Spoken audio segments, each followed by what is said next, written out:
when you're moving from place to place. Good morning, good morning, morning, good morning, morning.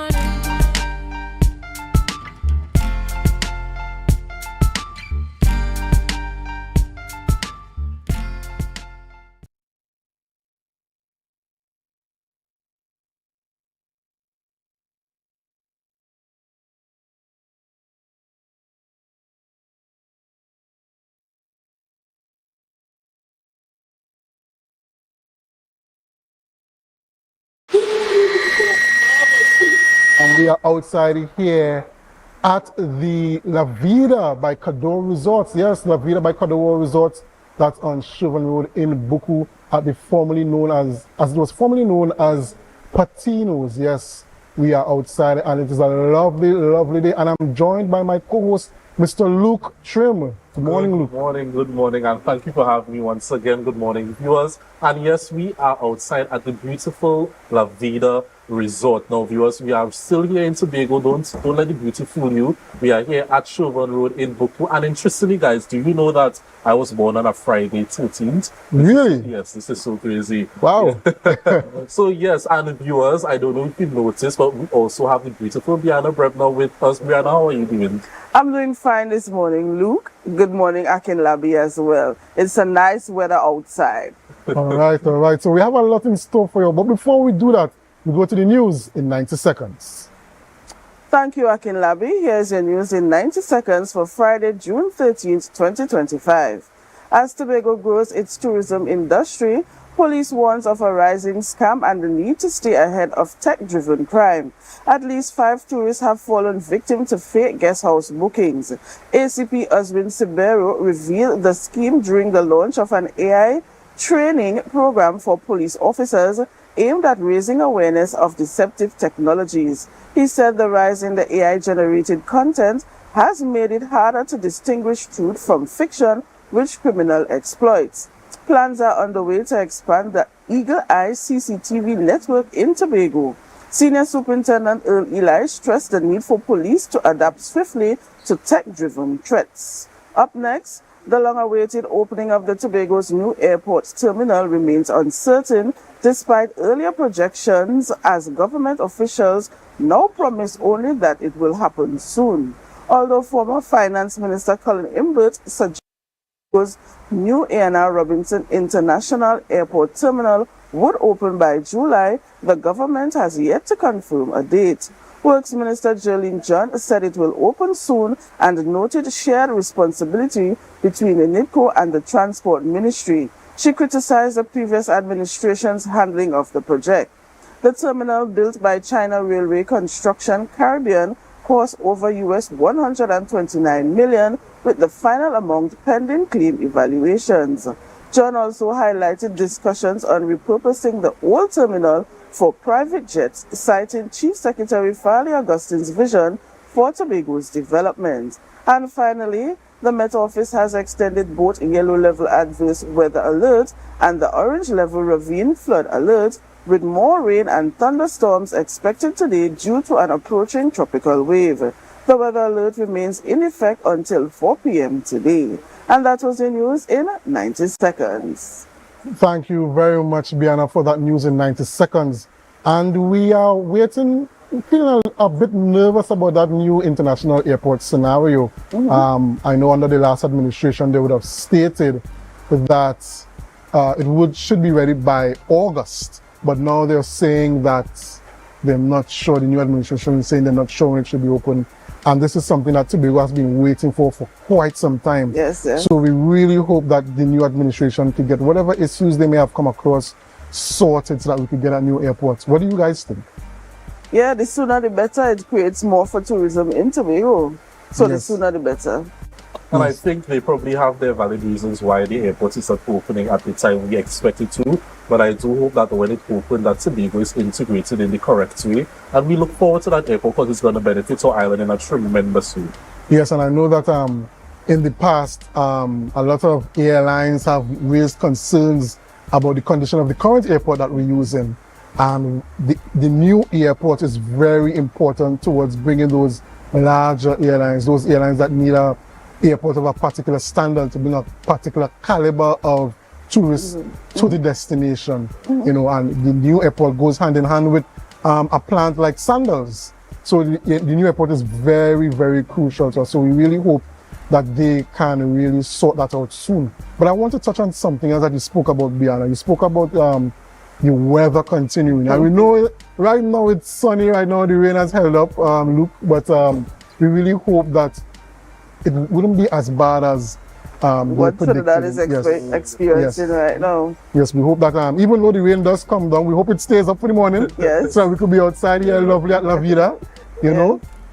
But we really hope that over the weekend persons could stay safe and take care of themselves. Be careful, drive safely on the roads. If the rain is pouring, don't try to go anywhere. Don't try to go anywhere fancy. Don't go anywhere fast. Stay in your house. Stay safe. Right?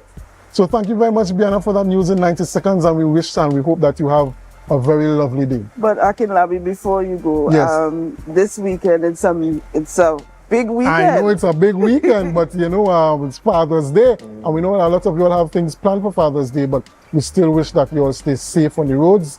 If you have to go out, be safe, drive safely, and just get back in your house safely. That's all we're asking for. So before I leave, I just want to say to you, gentlemen, happy Father's Day. Well, thank you very much. Thank you very much, Biana. Thank you for that.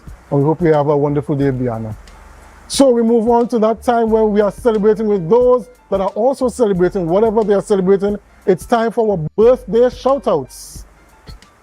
First on our list, we are sending out a happy birthday to Miss Una McNeil. A special happy birthday to you, and I hope you enjoy your day today. Who's next on our list? All right, up next we have Miss Keisha Allen. Happy birthday to you, Miss Keisha Allen. We wish you God's richest blessings on this special day, and we know that despite the weather, you're going to make it special somehow with friends and family. We know you're expecting a lavish amount of gifts, and we wish you God's richest blessing in the year to come. And last on our list, we're sending happy birthday to Mr. Devon Moore. A happy birthday to you, and a happy early Father's Day to you, and I hope you enjoy your day and your weekend. All right, so that was our birthday shout-outs. And if you are celebrating a birthday and anniversary, whatever you're celebrating, you can share it with us here on Tobago Updates, and we will celebrate with you. Now, coming up in today's session, in today's program, we have an interview with the owner of La Vida by Cadoa Resorts, Mr. Christian Ward. Yes, this lovely property that we're on, La Vida by Cadoa Resorts. We'll be speaking with the owner, Mr. Christian Ward. And then we're going to have a conversation with massage therapist Kadika Pollard, who is the founder of Exhale Massage. This weekend is Father's Day. We know that some of you want to treat your fathers very well. Why not with a massage? And Miss Kadika Pollard will be in to speak with us about Exhale Massages. And finally, we're going to have Marcus Daniel coming in, and he is going to be talking about sports. Yes, all things sports in Tobago. So that is our lineup for this morning's program. So, as usual, you can find us on our Facebook and YouTube pages. You can also find us on 102 and 121 and 130 on Flow. That's 102 on AMPLIA and 121 and 130 on Flow. But we need to go for a short break before we get into the program. Do us a favor. Share the live, share the live, share the live. We'll be right back after these messages.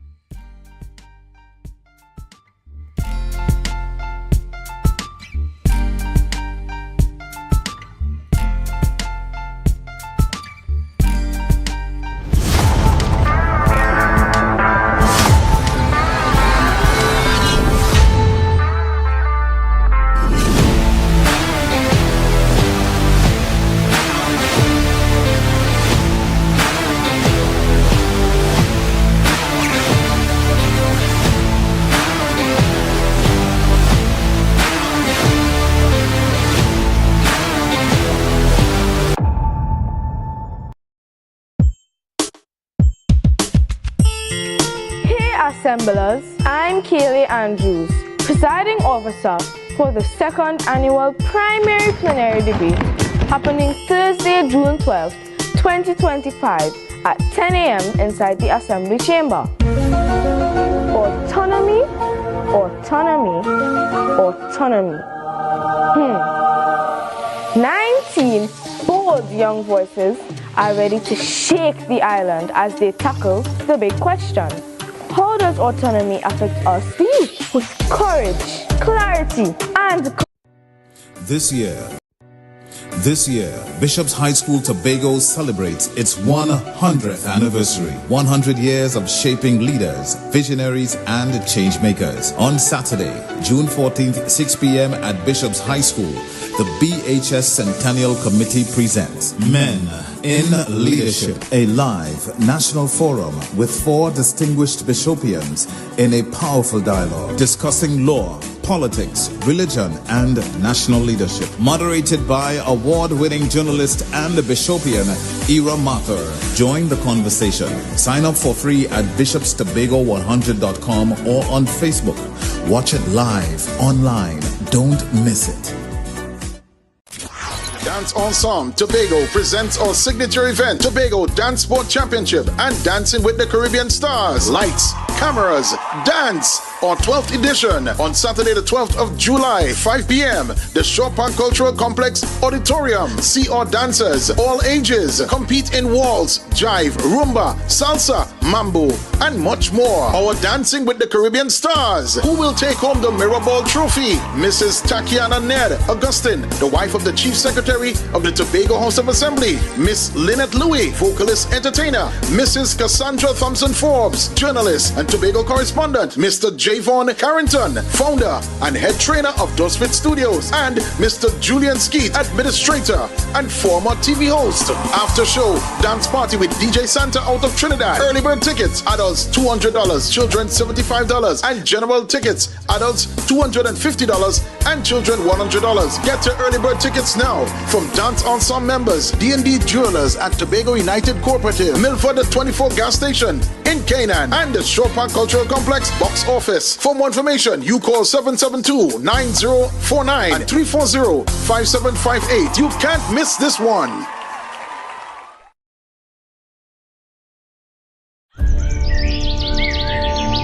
Tobago, this is your chance to lock in the brunch experience of the summer. Sun up. Real bad girl get nasty. The brunch inclusive edition, the ultimate party in the East, where vibrant flavors, refreshing cocktails, and electrifying vibes collide. It's happening on Saturday, July 5th from 3 p.m. at Deltec Compound, Argyle. Bring your coolers, bring your crew, and brunch, sip, and vibe in style. This is the flavorful escape you've been waiting for. Grab your tickets now at Barcode, Pablo Supermarket, Lost Restaurant and Lounge, Deltec Compound, and committee members. Sun up! It's more than a brunch, it's an experience.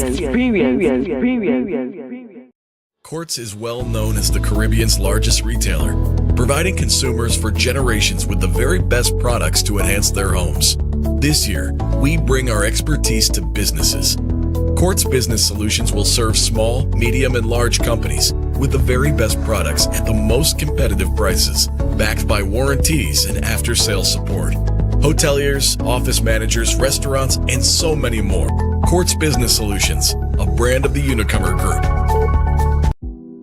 Hair goals, we've got them. At S&R Hair Fantasy, we provide a wide variety of quality hair, the latest hair accessories, adult toys, skin lightening products, female underwear, and much more under one roof. Check us out on Shelbourne Street in Plymouth or call us at 317-0808. We're open Monday through Saturday, 10 a.m. to 6 p.m. S&R Hair Fantasy for queens who know exactly what they want.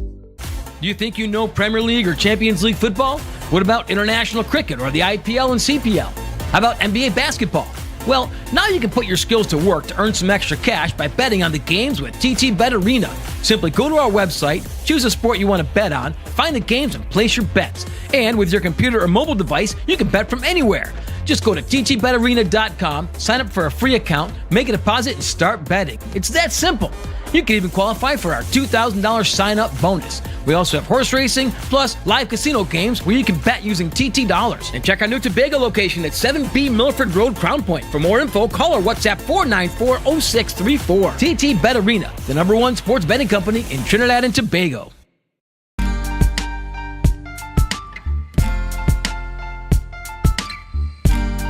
Put a smile on your face. when you're moving from place to place, place. Good morning, good morning, morning.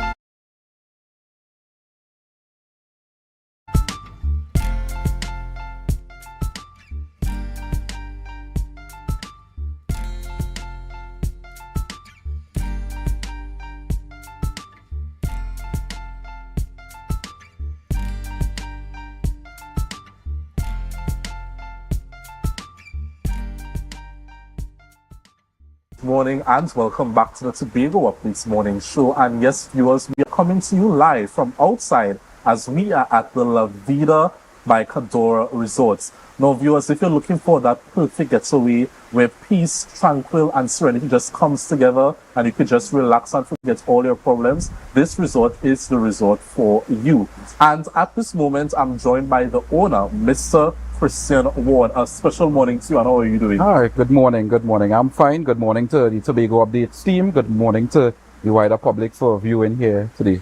Now, Mr. Ward, when you think about hospitality and Tobago, it goes hand in hand. And it makes me question, like, what was the driving force for you to get into this type of business? Because you're obviously young, and it's very rare that we will see, like, young people leading this track. So what was the main inspiration behind you getting into this business? Well, one of the main things I would say is a love, genuine love for people. If you don't have a genuine love for people, forget it. You must love people. That's what's going to make you get up at 2, 3, 4 a.m. in the morning to ensure that your guests are satisfied. Okay, nice. And when you hear the name La Vida, it's very special. It's something that's unusual. Yeah. What is the meaning behind La Vida? Well, we know La Vida, it means life. So we decided to marry the two, hotel, life, and bring it together. Okay, so for someone who is interested in staying at La Vida, what will that experience be like for them? Like, I want you to walk us through that. Right, okay. Well, from the time you book, we have several different booking platforms. And when you get here, we treat you like family. Our hotel is tranquility.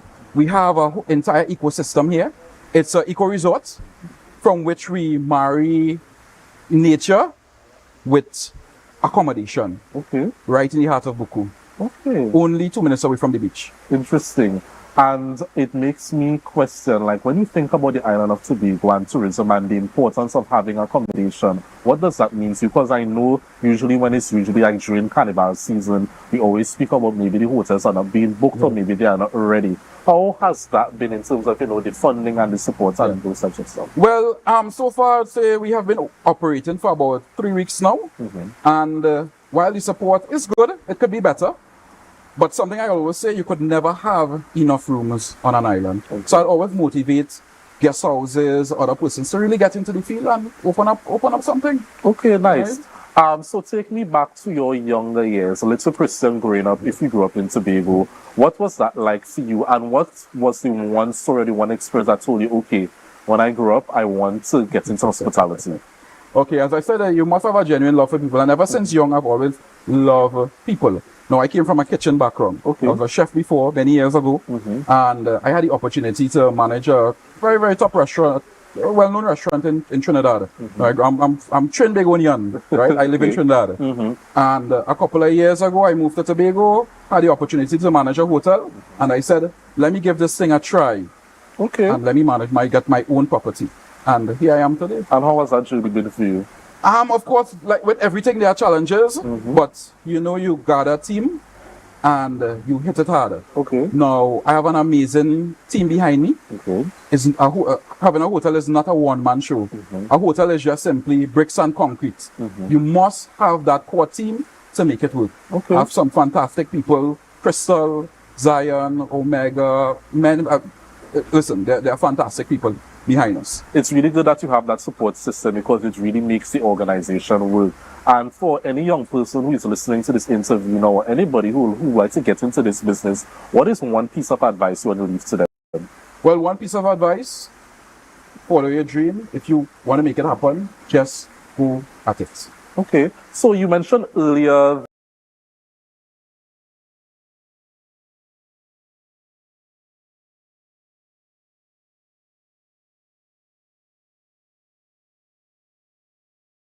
hours ago, where we have dropped our rates just to ensure that we could accommodate the busy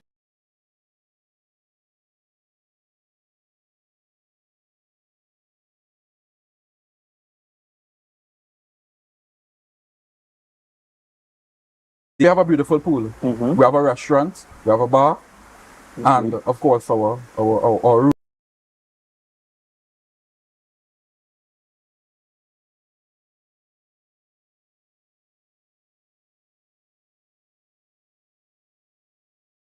They can see the experience through the camera. So viewers, while we prepare for that, we're going to take a quick short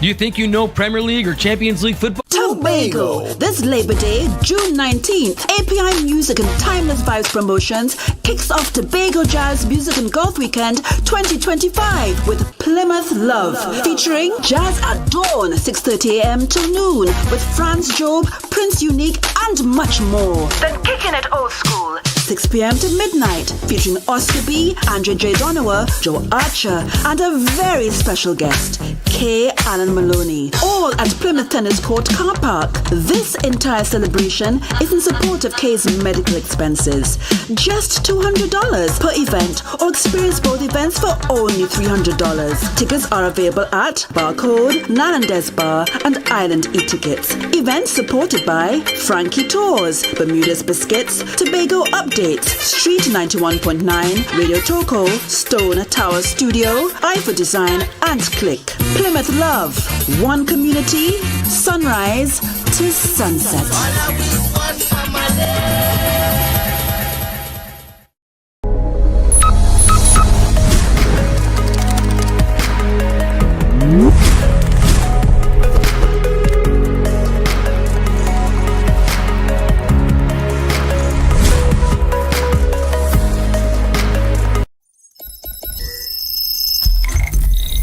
Welcome to Tobago Glass Supplies, where innovation meets excellence and service reigns supreme. Well, I want a proper window for me house, yeah? I want no shake thing in my place. Our commitment is simple: to provide high-quality, innovative aluminum, vinyl, and glass solutions for both commercial and residential spaces. We get one wall on the side and we get one hole. You can put a window there, invent something, a window for put there. At TGSL, we don't just meet needs, we exceed expectations. Our range includes the finest aluminum cladding options, setting new standards in durability and style. Well, me meet ya. Me don't know who I'm talking to, but I the cousin Tufina tell me for call all you go get proper thing for put there. Me don't know. Driven by our passion to elevate, we aim to be the leading supplier in the Caribbean market while retaining our identity as a family-owned business. Driven? No, I ain't driving. I get a bus ticket. One of me pick me them go drop me down there. Must bring me down there. Russo Trace Springer down by the page down there. Because at Tobago Glass Supplies Limited, it's not just about products, it's about relationships. It's about you. It's all about me? Who's your family? You know Edna and Dorka and them, you know them, but you resemble them Edward boy and them Edward people them you. Tobago Glass Supplies, Russo Trace Spring Garden, telephone number 639-6266. Innovation, quality, service. That's Tobago Glass Supplies Limited.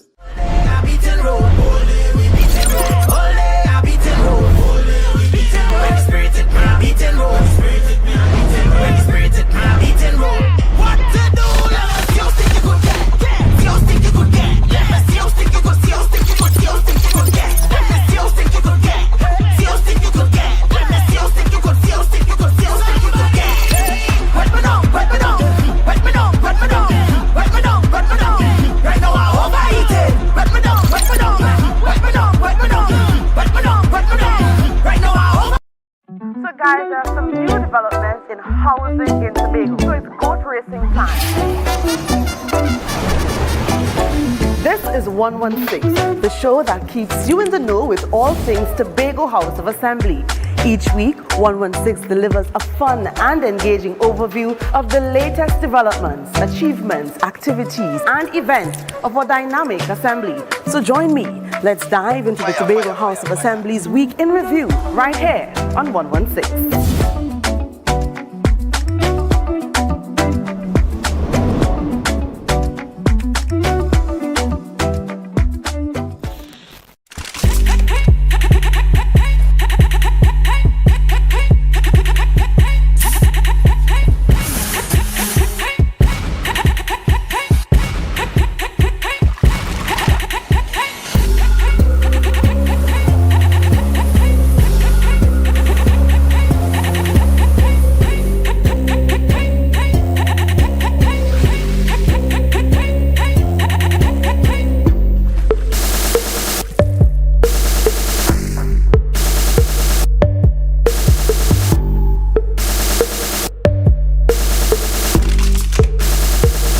When the game is on, you don't want to miss the best moments.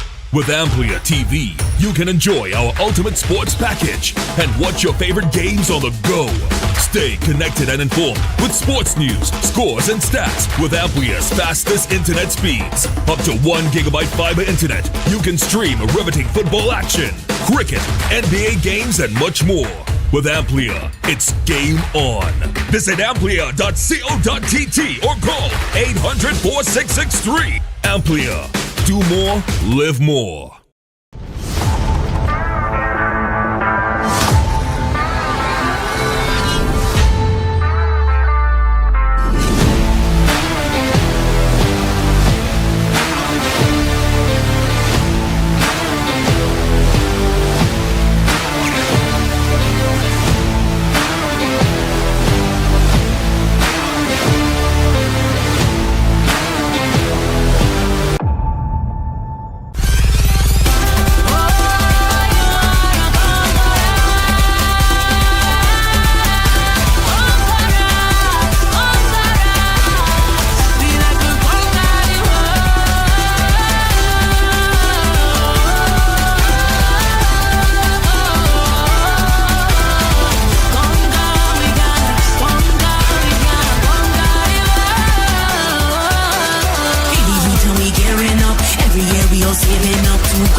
Are you in a dispute with a registered investment service provider of the TTSEC? Or maybe you're the victim of an investment scam? You can lodge a complaint or submit an anonymous tip to the Trinidad and Tobago Securities and Exchange Commission. Download our Investor Protection app or go to ttsec.org.tt to access our complaint form or submit an anonymous tip. Write a clear summary of your complaint. Submit copies of supporting documents along with the originals for verification. Provide a copy of the feedback received from the entity regarding your complaint. All investor complaints or scam reports submitted by the public are acknowledged and reviewed by the TTSEC. Investigations are pursued based on the outcome of the review. Trinidad and Tobago Securities and Exchange Commission, protecting the interests of investors and the public. You invest, we protect. Everyone benefits.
when you're moving from place to place. Good morning, good morning, morning, good morning, morning.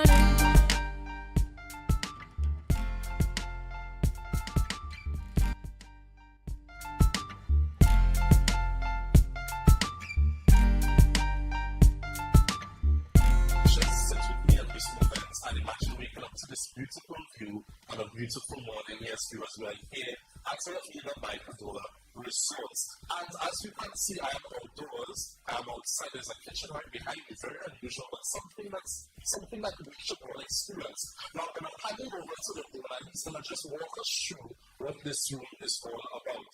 So, Mr. What, tell us. Right, so this is what we call our standard deluxe suite. It can hold approximately maximum 4 persons. Okay. But we have it set for double occupancy.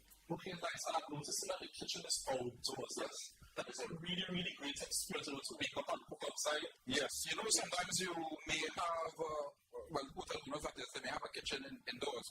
But after guest checks out, you get that scent from the food that they cook. Okay. That lingers in the room. We decided to let's make it nature friendly. Okay. So you just imagine making breakfast with this view in the background. This is the type of things you only see on TV and then TikTok, but you can get it right here in Tobago. Okay. So we're walking into the rooms now. So I'm noticing it's double occupancy. Yes, double occupancy, but maximum we can hold is approximately 4 persons. Okay, nice. Right. So 600 per night, 600 occupancy, and this is the standard deluxe. Standard deluxe suite, correct. Okay, great.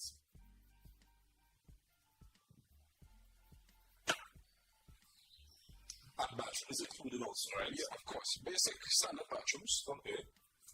We're going to show the viewers the bathroom very soon.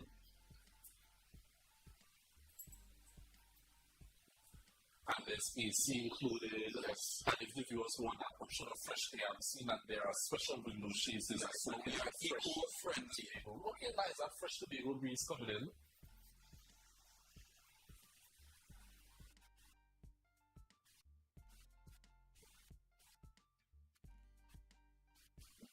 Setting out lots for your money. Yes, we are. Lots for your money. Now, I understand that there's more for us to see. Oh, yeah. We have a penthouse suite. A penthouse? Okay, you lead the way. Sure. So just one more floor. Okay.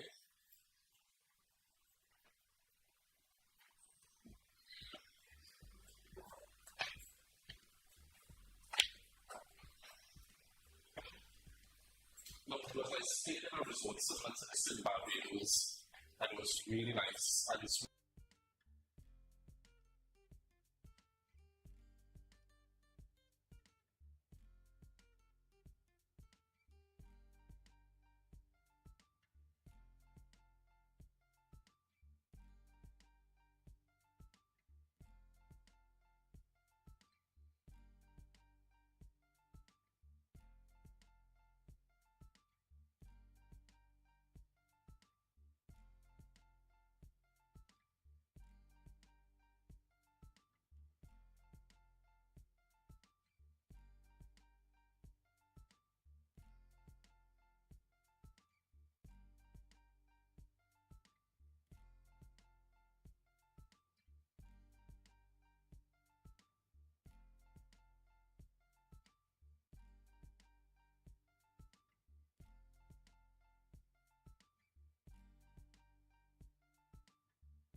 This year, Bishop's High School Tobago celebrates its 100th anniversary. 100 years of shaping leaders, visionaries, and changemakers. On Saturday, June 14th, 6 p.m. at Bishop's High School, the BHS Centennial Committee presents Men in Leadership, a live national forum with 4 distinguished Bishopians in a powerful dialogue discussing law, politics, religion, and national leadership. Moderated by award-winning journalist and Bishopian Ira Mathur.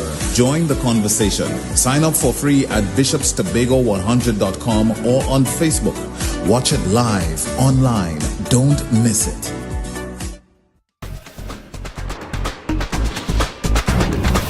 With Flow Business's new smart solutions powered by super fast, reliable broadband, you'll feel like there are more versions of you working for you.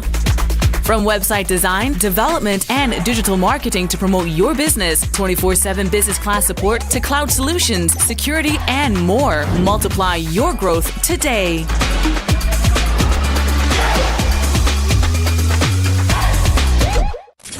Dance Ensemble Tobago presents our signature event, Tobago Dance Sport Championship and Dancing with the Caribbean Stars. Lights, cameras, dance. Our 12th edition on Saturday the 12th of July, 5 p.m. The Shore Park Cultural Complex Auditorium. See our dancers, all ages, compete in waltz, jive, rumba, salsa, mambo, and much more. Our Dancing with the Caribbean Stars. Who will take home the Mirrorball Trophy? Mrs. Takiana Ned Augustine, the wife of the Chief Secretary of the Tobago House of Assembly. Miss Lynette Louis, vocalist entertainer. Mrs. Cassandra Thompson Forbes, journalist and Tobago correspondent. Mr. Javon Carrington, founder and head trainer of Dosfit Studios, and Mr. Julian Skeet, administrator and former TV host. After show dance party with DJ Santa out of Trinidad. Early bird tickets, adults $200, children $75, and general tickets, adults $250 and children $100. Get your early bird tickets now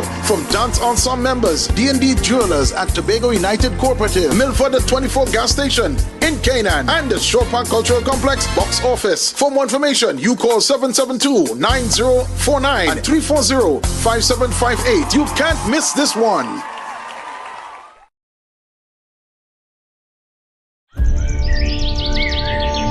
Tobago, this is your chance to lock in the brunch experience of the summer. Sun up. Real bad girl, get nasty. The brunch inclusive edition, the ultimate party in the East, where vibrant flavors, refreshing cocktails, and electrifying vibes collide. It's happening on Saturday, July 5th from 3 p.m. at Deltec Compound, Argyle. Bring your coolers, bring your crew, and brunch, sip, and vibe in style. This is the flavorful escape you've been waiting for. Grab your tickets now at Barcode, Pablo Supermarket, Lost Restaurant and Lounge, Deltec Compound, and committee members. Sun up! It's more than a brunch, it's an experience. Courts is well known as the Caribbean's largest retailer, providing consumers for generations with the very best products to enhance their homes. This year, we bring our expertise to businesses. Courts Business Solutions will serve small, medium, and large companies with the very best products at the most competitive prices, backed by warranties and after-sales support. Hoteliers, office managers, restaurants, and so many more. Courts Business Solutions, a brand of the Unicomer Group. Hair goals, we've got them. At S&R Hair Fantasy, we provide a wide variety of quality hair, the latest hair accessories, adult toys, skin lightening products, female underwear, and much more under one roof. Check us out on Shelbourne Street in Plymouth or call us at 317-0808. We're open Monday through Saturday, 10 a.m. to 6 p.m. S&R Hair Fantasy for queens who know exactly what they want. Do you think you know Premier League or Champions League football? What about international cricket or the IPL and CPL? How about NBA basketball? Well, now you can put your skills to work to earn some extra cash by betting on the games with TT Bet Arena. Simply go to our website, choose a sport you want to bet on, find the games and place your bets. And with your computer or mobile device, you can bet from anywhere. Just go to ttbetarena.com, sign up for a free account, make a deposit, and start betting. It's that simple. You can even qualify for our $2,000 sign-up bonus. We also have horse racing, plus live casino games where you can bet using TT dollars. And check our new Tobago location at 7B Milford Road, Crown Point. For more info, call or WhatsApp 494-0634. TT Bet Arena, the #1 sports betting company in Trinidad and Tobago.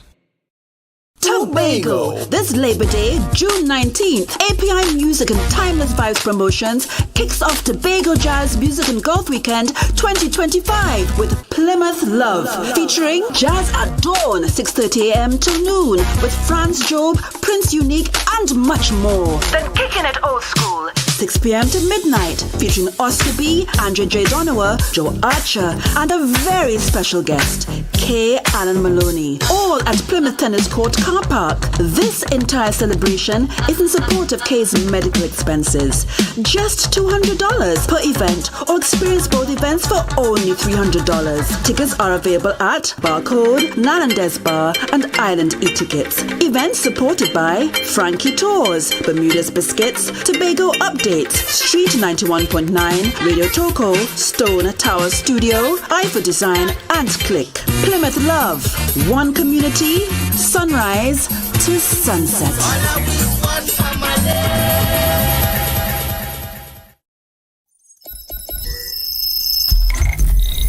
Welcome to Tobago Glass Supplies, where innovation meets excellence and service reigns supreme. Well, I want a proper window for me house, eh?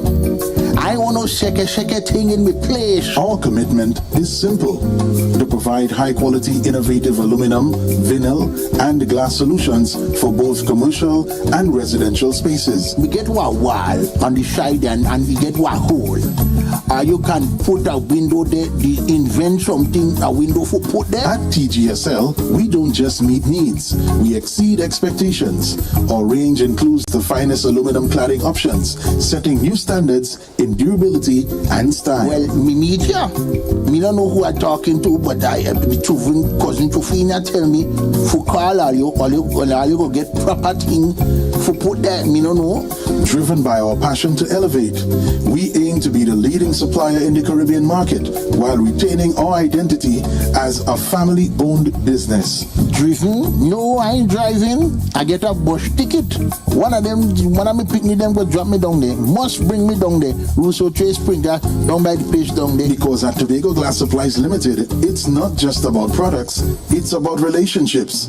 It's about you. It's all about me? Who's your family? You know Edna and Dorka and them, you know them, but you resemble them Edward boy and them Edward people them you. Tobago Glass Supplies, Russo Trace Spring Garden, telephone number 639-6266. Innovation, quality, service. That's Tobago Glass Supplies Limited.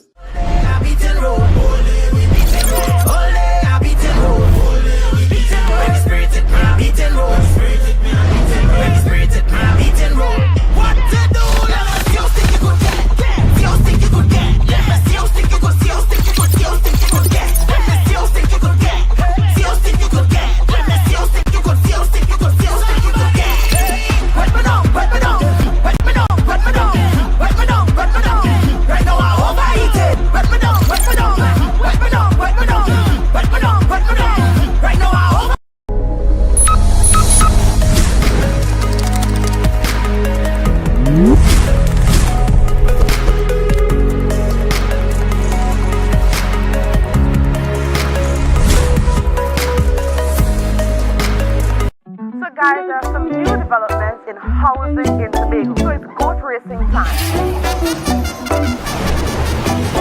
This is 116, the show that keeps you in the know with all things Tobago House of Assembly. Each week, 116 delivers a fun and engaging overview of the latest developments, achievements, activities, and events of our dynamic assembly. So join me. Let's dive into the Tobago House of Assembly's Week in Review right here on 116.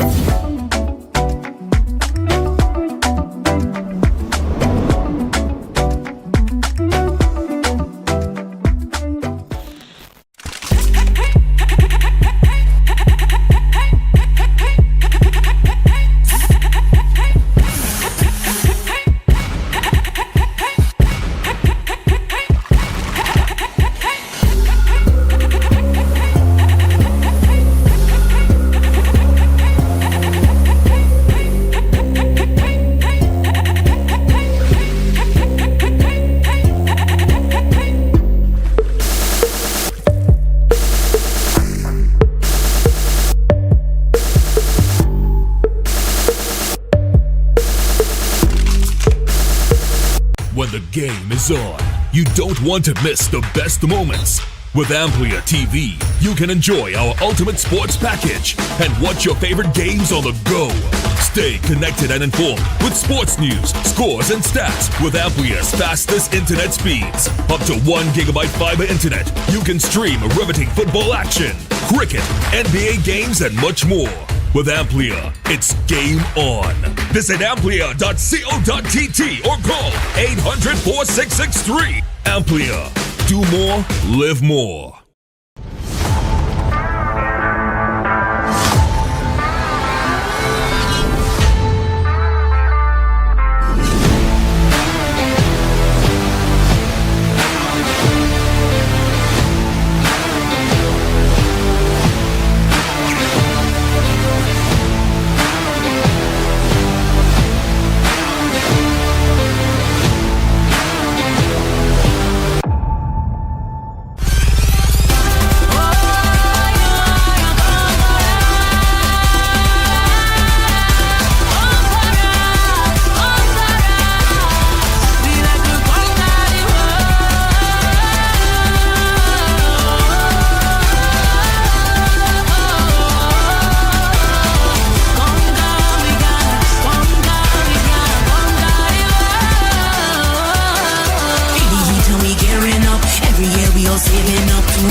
Are you in a dispute with a registered investment service provider of the TTSEC? Or maybe you're the victim of an investment scam? You can lodge a complaint or submit an anonymous tip to the Trinidad and Tobago Securities and Exchange Commission. Download our Investor Protection app or go to ttsec.org.tt to access our complaint form or submit an anonymous tip. Write a clear summary of your complaint. Submit copies of supporting documents along with the originals for verification. Provide a copy of the feedback received from the entity regarding your complaint. All investor complaints or scam reports submitted by the public are acknowledged and reviewed by the TTSEC. Investigations are pursued based on the outcome of the review. Trinidad and Tobago Securities and Exchange Commission, protecting the interests of investors and the public. You invest, we protect. Everyone benefits.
Want to get better? Where to start?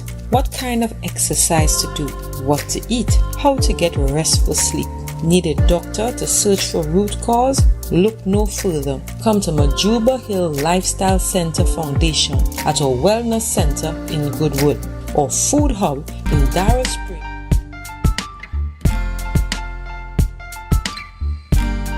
Put a smile on your face when you're moving from place to place. Good morning, good morning, morning. Yeah, Good Mr. morning, Harvest God, and he's here to talk to us about Rambo Day 2020.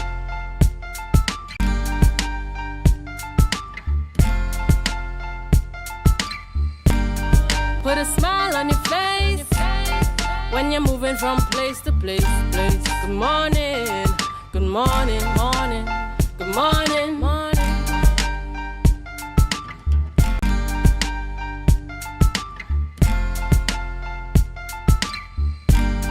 Put a smile on your face when you're moving from place to place. Good morning, good morning, Show morning. and in studio we have with us Mr. Kerwin Osford, otherwise known as the Harvest God. Yes, the man that is stirring the pot, the man that feeds Maya, Mr. Harvest God, and he's here to talk to us about Rambo Day 2025. Welcome, Mr. Harvest God. How are you? I'm good. I mean, first of all, thank you for having me. It's always a pleasure to be here. Yes. So tell us, what is Rambo Day really about? It's a sports and family day. We have lots of flat weight, football, track and field, a lot of novelty events. We have a skate guys there, so there's roller skates, all for free. I mean, there's lots of stuff scheduled on that day. And interestingly, the day after is Lambo Harvest, so it seems to me like this weekend all roads lead to Lambo. All roads lead to Lambo. All roads lead to Lambo. I mean, Lambo is definitely the place to be, not just for Harvest, but also tomorrow Saturday. All weekend is all about Lambo. And was that part of the inspiration to the creation of the community? Of the Lambo Day, sorry, the Lambo Day. I like the way I said this. This is the old stuff, and exactly the old concept came about. 2023, the first time I was in Tobago in New York. While I was there, a guy came up to me and he was like, he's a guy from Lambo. And he's living out there 40-something years now. And he was telling me he realized Lambo at a lot of time. And I'm like, because at that time, it had a lot of place in the world. I was like, in all fairness, development, anywhere in the world, comes a lot of crime. But I mean, what country thing to celebrate it? You know, I mean, one of the #1 top national players from Lambo, and Daniel Schemba. We have 7 seasons, we have 4-time Olympian Simon Happy. We have all the celebrities, majority of the celebrities that come to today, the chef that I took for them, the celebrity chef, Arthur Patrick, Lambo man again. You know, when I was doing one and we are lawyers, doctors, and when he left, I was just touching my head and I said, I need Tobago from New York. What Tobago do? There is a Point Fortune Day in New York. There is a Sour Day in New York. I won't call it community, but there's a community in Canada where a lot of good people come from. But there are few bad apples in the guns that give that community a bad stigma, which is wrong. But they also have a day celebrating in New York, which I fully support. Lambo has so much to offer. Lambo has so much to be proud of. So we definitely, I think that we should have a Lambo Day. And I just feel it's 2023. You know, I didn't get to do it. 2024 was not a very yesterday. But you know what, 2025 for sure. Because from since January when I would have posted my Harvest calendar and me Harvest God calendar event, I started it before the Harvest to make it a full weekend package. You know, an individual from Lambo, any part of the world to see this weekend to come home and enjoy celebrating the community this afternoon and then the Harvest Sunday. So tell us, is this a paid event? Is it free of charge? Is it in public? Everybody can come? I mean, it's definitely a free event.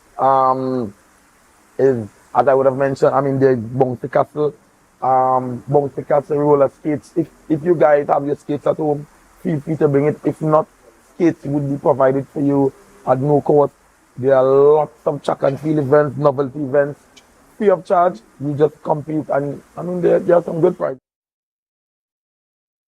It's definitely going to be on show, football competition, Lambo Alliance, which is a track and field club within the community. Trisha, Curtis, big up all itself. I mean, a lot is going on, you know. So yeah, it's basically a free event. It's safe to say that when you prepare to have that level of community on Sunday, it's going to happen Saturday or Friday. Of course. Of course. Okay, nice. All right. And then I really like the fact that you're having this as a very positive. I'm really positive. Of course. You're always on positive. In everything I do. And it's really nice that it's no secret that we're having a bit of a change in society in terms of where crime and violence is concerned. And we're going to see that we're doing this event already. Bring back that sense of family, that sense of community, that sense of community amongst the ends. And I love that you said that. Me, one thing I view different is that we are cultured in a way that we always believe that if only politicians could do this, or only the government should do this, or the government should do that. We as citizens could play a vital role in changing a lot of things. You know, I could confidently say, not me entirely, I have a lot of sponsors on board with me with this event, but this is basically my event that I came up with the idea and decided that, you know what, I could do this. I'm not sitting and wondering, hey, you know what, the government could afford to bring the communities together more. Everybody plays a role, and it's there for almost anybody to do. And one thing I would say is that one thing I'm using to my advantage. I'm not a celebrity. So? No, I'm not. But with the reach that I have, you know, I'm the ambassador for Angostura, I'm the ambassador for Food Nation, I'm the ambassador for AMPLIA, I'm the ambassador for Miles Almando. No, I'm not. And with the reach Harvest God have, I mean, I've been reaching out to a lot of different sponsors to assist in this venture so that the people could enjoy it basically for free. And I'm glad you brought up that issue of the sponsors. And I really wanted to touch on how difficult it was for you to get these sponsors to come in. You mentioned how much of an ambassador you are for all these different brands. Yeah. It might have been pretty easy for you to get all those sponsors on board or stuff like that. Well, in all fairness and honesty, you know, I mean, sometimes, I mean, the economy is a bit challenging. So what I would have done is not go to any one particular sponsor for any large sum to assist in this venture. Okay. So I would have also hit the ground, you know, target places like Rennie Car Rentals, Moses, Karen, Bella, big up yourself, Iconic Mass. I mean, there's so much. Angostura, AMPLIA, Blue Heron. I mean, there's a lot. I can't really remember all. But yes, I must say thanks to the sponsor. Without the sponsors, this could and would not be possible. And you know, listening to you speak, and I hope the viewers, you will take this very important message away, that you are reminding to beginners that sometimes when you want to see a change in your community, you can be the change. You don't have to wait on anybody to I love it. Change. Let me shake your hand for that. No, for real, I love it. Yeah. You could be that change. Yes. As simple or as small as you think you might be. The good thing is, somebody right in the community might believe in your vision and decide, you know what, this little girl or this little boy now leave school, you know. Yeah. But that vision that they brought to me is an excellent one, and let me support it. And it's a good thing too. You don't have to. Sometimes we always feel as though you have to start big. Of course not. We always feel like we have to start big, and we don't think we have enough finances. We don't have enough this, and it starts small and big. And as you are confident in your own vision, people will get the confidence in your vision, and they will jump on board, and you'll get the support. I mean, just to add to that, for me, one thing, and this is for you, the younger ones, or the ones out there that think that they are not enough. They doesn't have what it takes to get to the other level. I honestly believe some of the best vision, the best ideas come from the smaller people. Yeah. Not necessarily the people that go and in a classroom and study and get a bachelor degree and a master's. Sometimes could be the man on the side of the road that's selling corn. Could be the man on the road that's selling water. Based on the vantage point that he's at, he might realize that this traffic problem can be fixed by simply just doing this or that. Yeah. Whereas the man that studied that another bachelor degree in it, they have the qualifications for it. But in terms of the experience, they don't have the perspective. They don't have the perspective. So sometimes for the smaller man, don't you dare once doubt that you're not capable of doing it. Yeah. Sometimes you may have the perfect idea, but just that again, sometimes all you may need is the support to execute the support. Words of wisdom coming from the man harvest God. yes. So just give us one last plug for the Lambo Day, man. Lambo Day comes alive from 9 a.m. to 6 p.m. Lambo Recreational Ground, that is behind the community center. That's the side of the community that is closer to where them fishermen they sell the fish. Right? Definitely you can't afford to miss it. As you would have heard me said, there's so much to come out and partake in. Lambo FC is on show. There are a lot of other football clubs that will be there partaking in the football tournament. Lambo Alliance, Trisha, Simon Hackett. There's so much. We have doctors, lawyers, all different people in the community. So with that being said, there's going to be a booth with some nurses from the community offering free blood testing samples. We're offering free blood pressure testing. There's so much. Folks, you definitely can't afford it. Tomorrow, June 14th. All right, thank you very much, Mr. Kevin Horsford, also known as Lambo God. Yes, doing the Lambo Day 2025 tomorrow, June 14th, as part of the harvest celebrations for Lambo that weekend, that Father's Day weekend. So, ladies and gentlemen, unfortunately, we have come to the end of our Tobago Updates morning show, but it is not the end of our programming. No, we have GMT up next with Natalie Richardson Steely.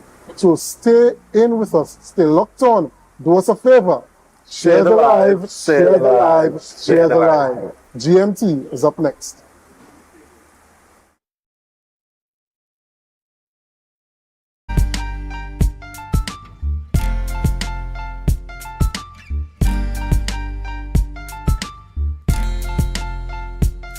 You can now get whatever you need whenever you need it anywhere in Tobago with Tobago. Your meals, medication, groceries, and shopping all delivered directly to you. No more hassle, no more stress. Get the Tobago app today on Google Play or Apple App Store. That's TAPPOGO and let us deliver to you. Check our website at www.tapogo.app or call the experts at 494-TOGO and 484-4746. Tobago.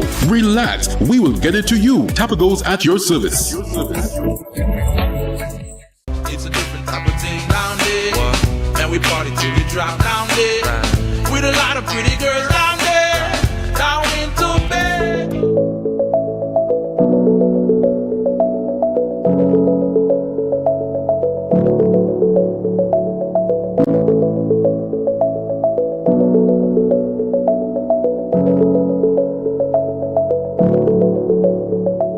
The strength of our resilience towards disaster preparedness and the strength of our resilience to the impacts of climate change, while it is grounded in our capacity and our capability in terms of our responsiveness, the resources that are available to us, while it is indicative as well as of our technical capabilities and how we are trained to prepare.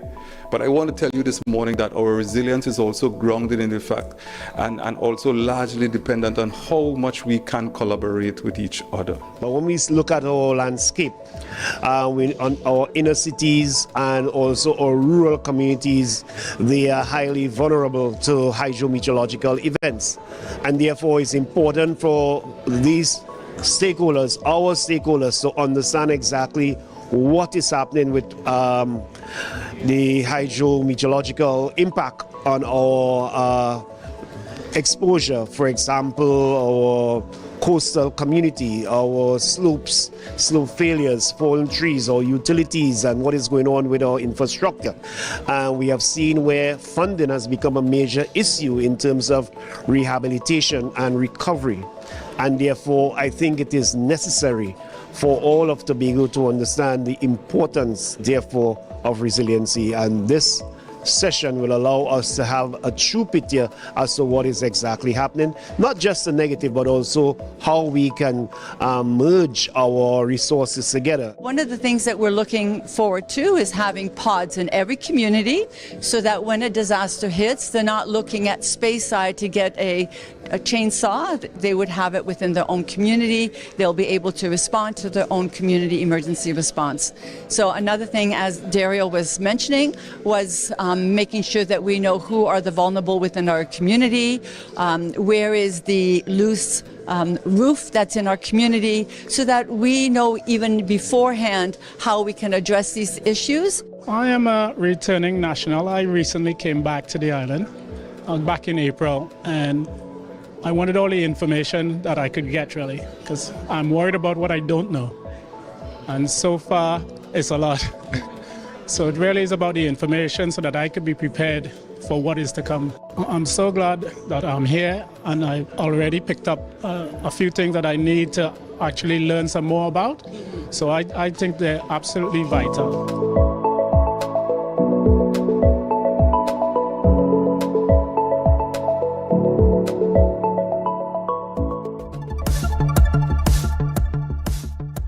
That was a production of the Department of Information, Office of the Chief Secretary, Tobago House of Assembly.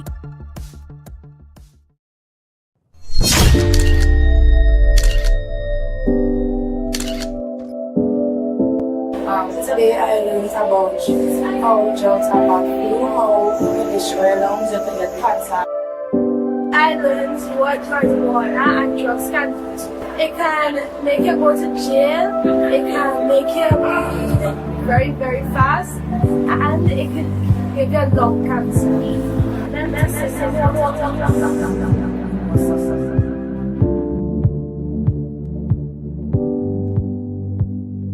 My name is Sherman Joy Charles, and I am a Behavioral Services Officer with the Alcohol and Drug Abuse Prevention Program under the Division of Health, Wellness and Social Protection.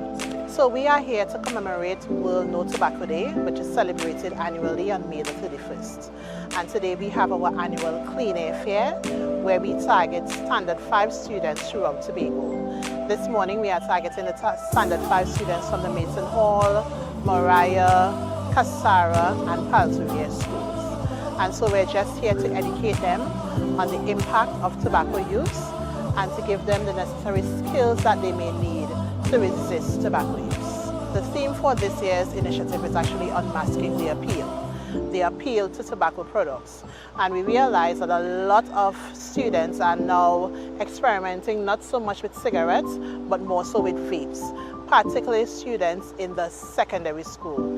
And so this initiative was ready to capture the Standard 5 students before they get out into that high school environment where the pressure to use tobacco may increase. This was really an initiative that was born through our previous manager, Mrs. Billy Sterling Lewis, and it's just to really get the information out there to the students, really to have that intervention at an early age so that as they grow through adolescence that they can make healthy choices regarding not just tobacco use but healthy choices regarding their lifestyle.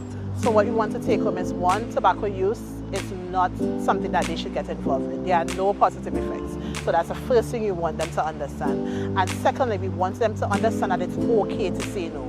A lot of children are experimenting because they don't know how to say no. They don't know how to resist peer pressure. So that's the second thing we want them to do. And we want them to be those persons that could go out into their schools and make a positive impact. Those persons who can mentor their own peers and, you know, give them the information that they would have received when it comes to tobacco. We want to really promote a tobacco-free Tobago, and so we want all hands on deck. It's not just the school's responsibility, it's not just adult responsibility, but we want to make sure that message is heard at home and also within the community spaces.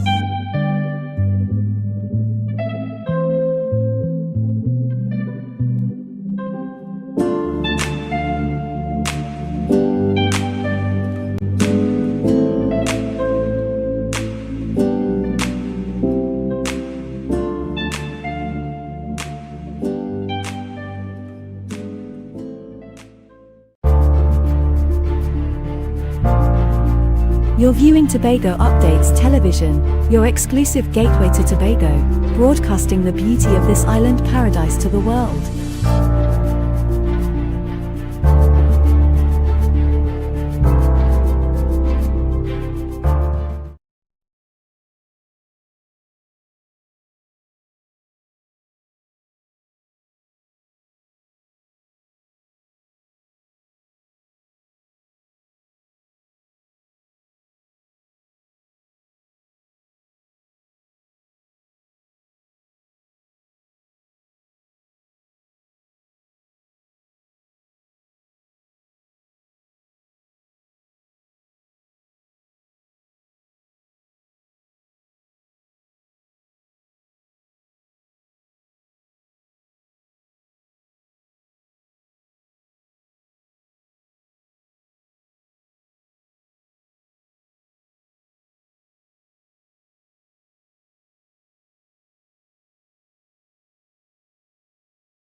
new dawning as the passion start to rise. The energy fill the skies. I say thanks for favor to wake up and hear my neighbor. 60,000 people strong and the vibes is never wrong. We are beauty, we are power. We are people in the sun. We are beaches, we are rivers. We are melanated ones. We special and there is no denying. Tobago is number one. I am you and you are me. Together we stronger. Good morning, Tobago. Good morning, Tobago. Good morning, Tobago.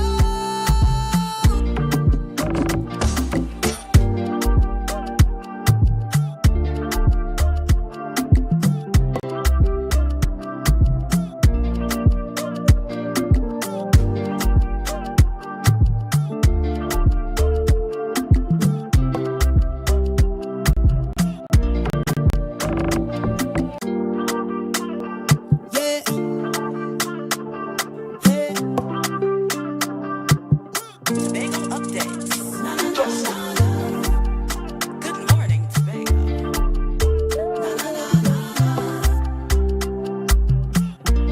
Let's go. It's a brand new morning. Rise up to a brand new dawning as the passion start to rise. The energy fill the skies. I say thanks for favor to wake up and hear my neighbor. 60,000 people strong and the vibes is never wrong. We are beauty, we are power. We are people in the sun. We are beaches, we are rivers. We are melanated ones. We special and there is no denying. Tobago is number one. I am you and you are me. Together we stronger. Good morning, Tobago. Good morning, Tobago. Good morning, Tobago.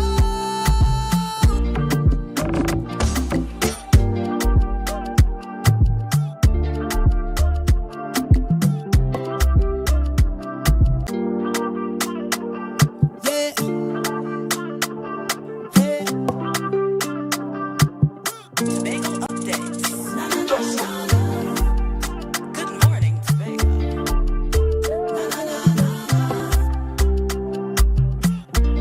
Let's go. It's a brand new morning. Rise up to a brand new dawning as the passion start to rise. The energy fill the skies. I say thanks for favor to wake up and hear my neighbor. 60,000 people strong and the vibes is never wrong. We are beauty, we are power. We are people in the sun. We are beaches, we are rivers. We are melanated ones.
1,000 people strong, and the vibes is never wrong. We are beauty, we are power, we are people in the sun. We are beaches, we are rivers, we are melanated ones.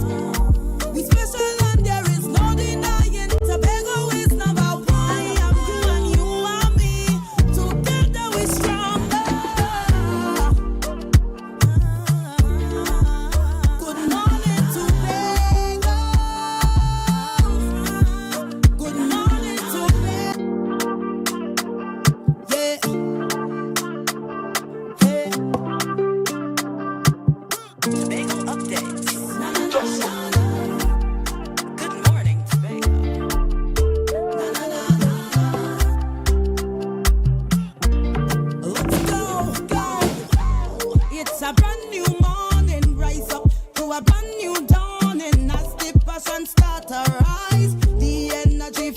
the skies. I say thanks a favor to wake up and hear my neighbor. 60,000 people strong, and the vibes is never wrong. We are beauty, we are power. We are people in the sun. We are beaches, we are rivers. We are melanated ones. We special and there is no denying. Tobago is number one. I am you and you are me. Together we stronger. Good morning, Tobago. Good morning, Tobago. Good morning, Tobago.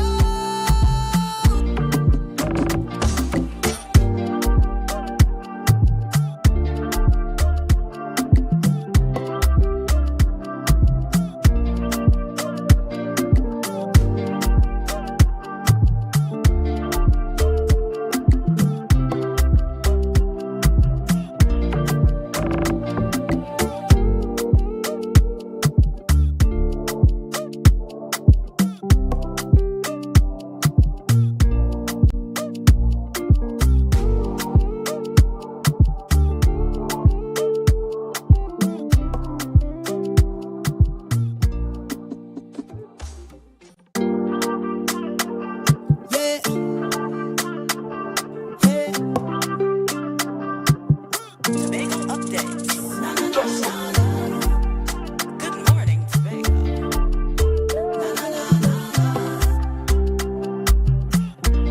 Let's go, go. It's a brand new morning. Rise up to a brand new dawning. As the passion start to rise, the energy fill the skies. I say thanks a favor to wake up and hear my neighbor. 60,000 people strong, and the vibes is never wrong. We are beauty, we are power. We are people in the sun. We are beaches, we are rivers. We are melanated ones. We special and there is no denying. Tobago is number one. I am you and you are me. Together we stronger. Good morning, Tobago. Good, yeah. Hey. Tobago updates. Good morning, Tobago.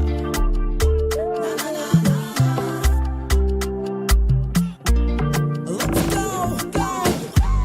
It's a brand new morning. Rise up to a brand new dawning. As the passion start to rise, the energy fill the skies. I say thanks a favor to wake up and hear my neighbor. 60,000 people strong, and the vibes is never wrong. We are beauty, we are power. We are people in the sun. We are beaches, we are rivers. We are melanated ones. We special and there is no denying. Tobago is number one. I am you and you are me. Together we stronger. Good morning, Tobago. Good morning, Tobago. Good morning, Tobago.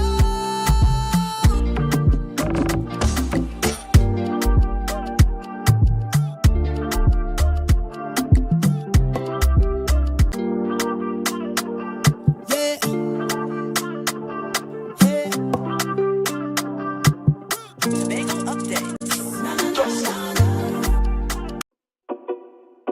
Chief Secretary, the Honorable Farley Augustine, brings autonomy motion to the House. Habitat for Humanity Trinidad and Tobago and the Tobago House of Assembly launched a much-welcomed project in Tobago East, and the Division of Food Security is giving food to households in need. All this and more in this week's episode of 116.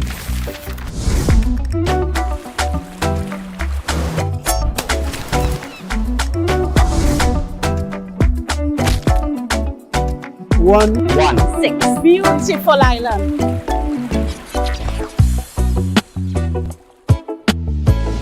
Chief Secretary Secretary of Tobago, the Honorable Farley Augustine, brought a motion to the House urging the central government to expand the THA's powers and revisit past autonomy bills. Here's more. In this House, most members here are under the age of 50. Most of the members here are under the age of 50. And yet, we find ourselves in the same fight. Our parents, our grandparents, our great-grandparents, and all the great-great-great-parents before them had to fight since the decision was taken in Westminster, London, to force Tobago into a country named Trinidad. I will not rest, whether I am Chief Secretary or whether I'm ordinary citizen Farley, I will not rest until Tobago gets its autonomy. Habitat for Humanity Trinidad and Tobago and the Tobago House of Assembly broke ground in Mount Dillon and Speyside to mark the construction of washroom facilities in those areas, moving from home repairs to community development. Here's more. This is why we say we're doing much more of this around the island, because it is needed. But it's something that this constituency, and I think Tobago, we're grateful that we have, where we are going to construct. I'm going to challenge the contractor. 6 weeks maximum, once we have the materials. 6 weeks maximum. Because I have families who always tell me, like the Broom family from Mariah, they're here every summer, the whole, and that's a big family if you know from Mariah. And to come here, they have to rent portable toilets or something like that. So this will be a great ease to the family and all others who use it. The Division of Education, Research and Technology is introducing adult classes in various subject areas such as mathematics, literacy, computer literacy, and more in all 15 districts throughout Tobago. Secretary of the Division, Assemblyman Zorisha Hackett, explains. This program is not just another launch. It is us actually drawing a line in the sand. It is a declaration that MIC other programs. Yes, Mr. Wood, and of course he is the recipient of the Tobago House of Assembly Award Bronze for the area in education and community. Good morning, sir. Good morning. And these are fathers. We're getting right into it. Daddy's love. You know, we Tobago Updates women, we sat down and when it was Mother's Day, but it is daddy's time. And Officer Braffett is a daddy of one. Julian, Administrator Julian, is a daddy of one. And Mr. Hezekiah Wood is a daddy of 3. And I was telling my producers who fathered like 5, 6, 7, 8, 9, 10 children, you know, I know they're around. But these gentlemen were ready to be interviewed. So first up, gentlemen, we're talking about Father's Day. Your experience as a daddy. Let me start with Mr. Wood. When you just think of that word, what does being a daddy mean to you? You have 3 adult children now, but I'm sure your daddying has not stopped. It may have morphed, but it's still there. What does being a daddy mean to you? Good morning to everyone. Being a daddy means that you are a person in a responsible position. You have children and you have to take care of them physically, spiritually, mentally, and you have to supply everything that they need. You have to take care of them from birth until they leave your house. And even after they leave your house, you still have to care for them in certain ways. Most definitely. And Julian, your daughter, primary school age, right? As opposed to Mr. Wood, who has adult children. What does being a father or daddy means to you? You know, added to what Mr. Wood would have already said, and let me say good morning to Tobago and, you know, all viewers out there within the region, and I'm tempted to say share the life. But, you know, in response to the question, being a daddy for me, in addition to what he has already said, is really about not missing those crucial moments. My very own father, you know, and others said it to me that these years run by so quickly. So I'm at that stage where, you know, I am ensuring to try to bring that balance, not to miss those crucial moments, to really spend the more serious and formal ones, as well as just those fun times where we have those daddy-daughter moments. And of course, Officer Braffett, your take on being a daddy, you too, as a daddy of a primary school-aged child. My take, being a father taught me patience. you know, patience, you know, it taught me a different kind of love and appreciation for a little child. It taught me responsibility, and most of all, what I thought of, is most important about being a father is being a present father. I wanted to be present. I wanted to be around. I wanted to go in the park with my daughter. I wanted to play with my daughter. I want to have memories and build memories together. So that is my take on being a father. Most of all is the patience, because you have to demonstrate a different kind of patience for them as well. And I love the fact how you all share the importance of time. Because you know how society we box daddies in. Let's be real, right? Everything is mommy, and the mommy doing this. And we don't really put our fathers on a pedestal. Just as we may have daddies who drop the ball, we have mummies who drop the ball. You know, but there are many fathers who are stepping up, who are very present. And sometimes, you know, even though they want to be present, unfortunately, if that relationship with the mother is not well, the mommy may prevent that. But the importance of spending time. Mr. Wood is now retired, but when your children were young, you had a very active career. How do you gentlemen balance that, your career, you know, doing all that you do, yet being present for that child? So any one of you. I can start off, but I'm trying to balance it, knowing that I have a demanding job. But the fact that I'm also a policy leader, I try to incorporate my time spending with my daughter with what I do. So she's also a member of the political. If I'm going anywhere, any hike, whether it be church activities, community activities, work, I bring her with me for hiking, and that way we spend time together. Even yesterday when most of the children who would not about to finish the national exam had to stay home, I came home early just to check on her. And when I came home, I was tired. And she wanted to play tag.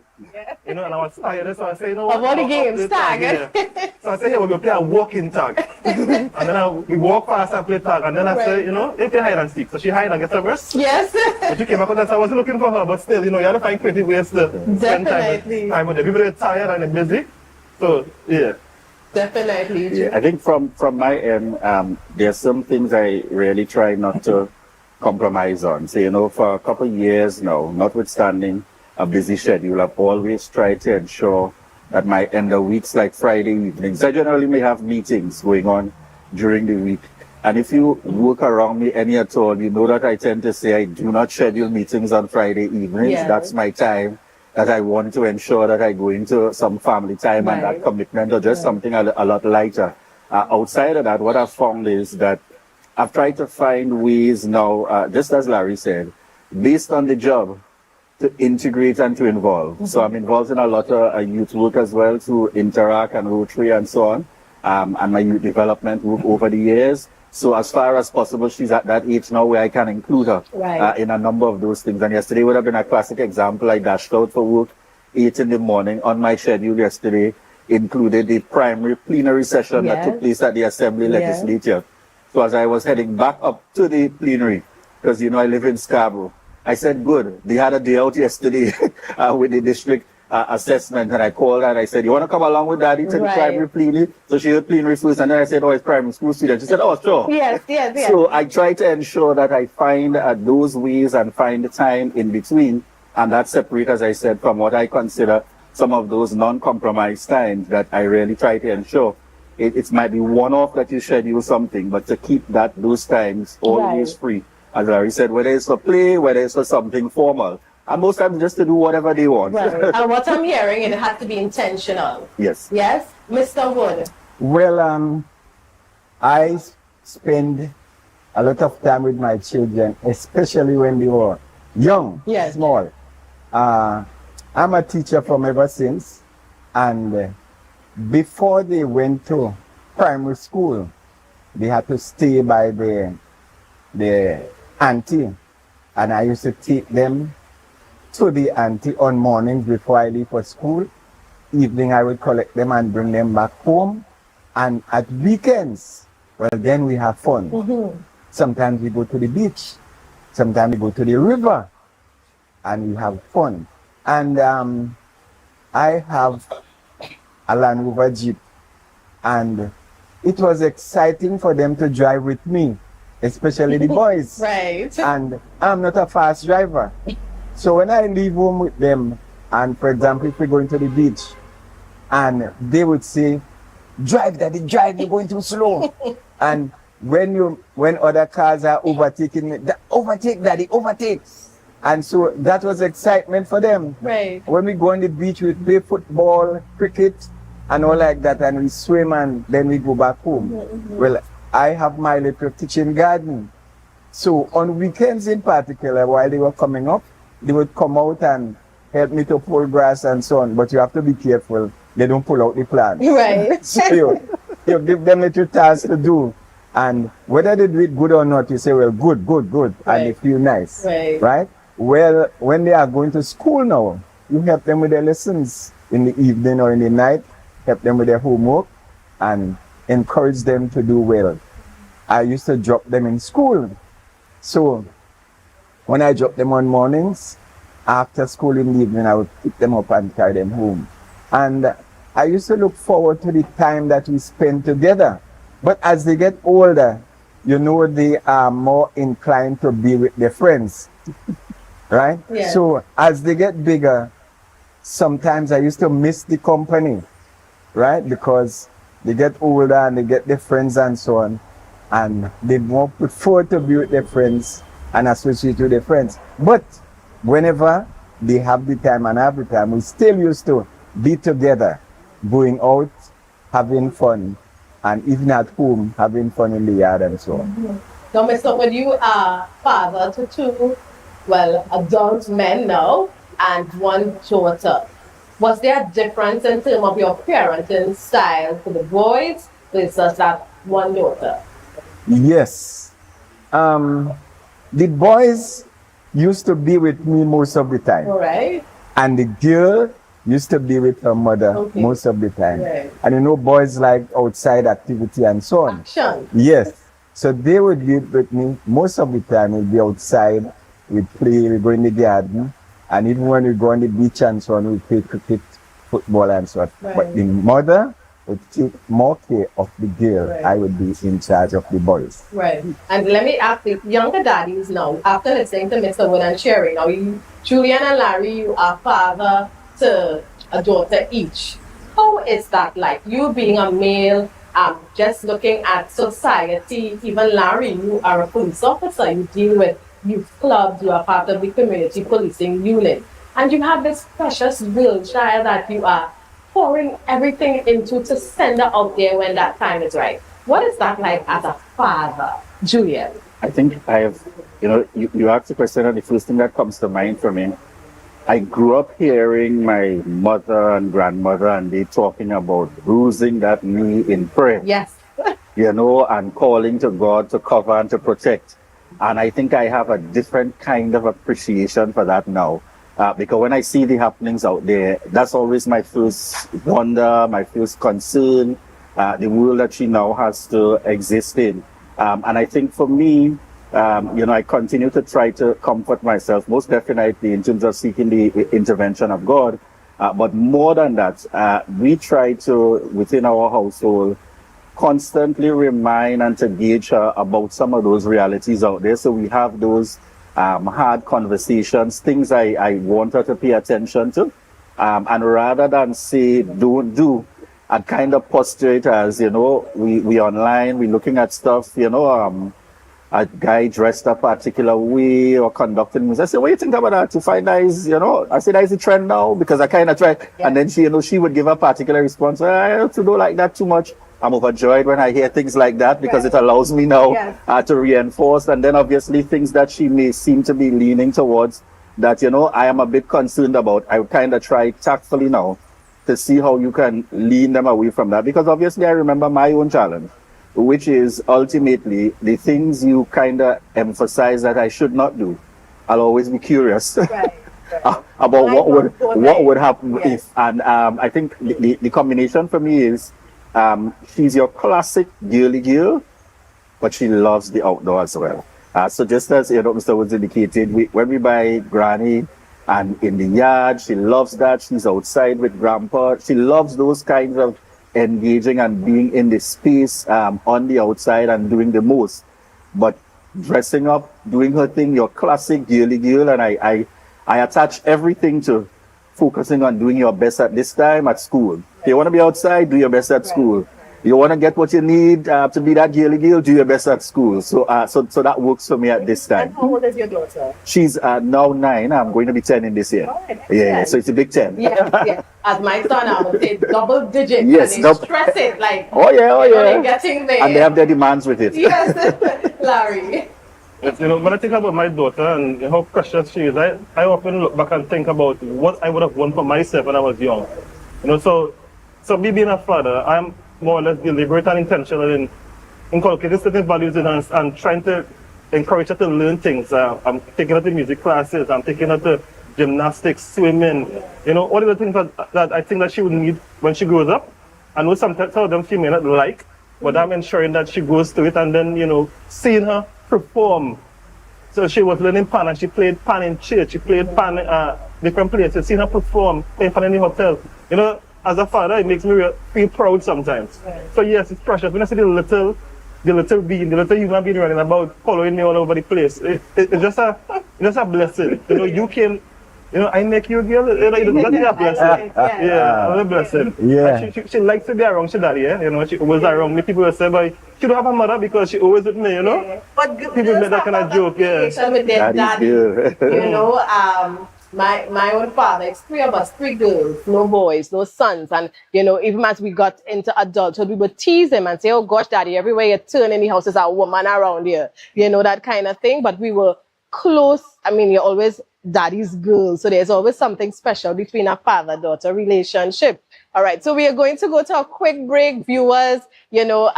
Because Julian is here, I'm going to let him take us through this break, but make sure you're on the other side of the break because we continue this very interesting.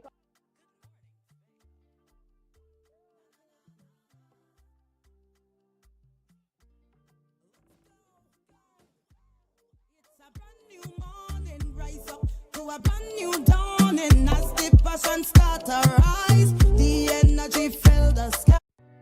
This year, Bishop's High School Tobago celebrates its 100th anniversary. 100 years of shaping leaders, visionaries, and change makers. On Saturday, June 14th, 6 p.m. at Bishop's High School, the BHS Centennial Committee presents Men in Leadership, a live national forum with 4 distinguished Bishopians in a powerful dialogue discussing law, politics, religion, and national leadership. Moderated by award-winning journalist and Bishopian Ira Mathur. Join the conversation. Sign up for free at bishopstobago100.com or on Facebook. Watch it live, online. Don't miss it.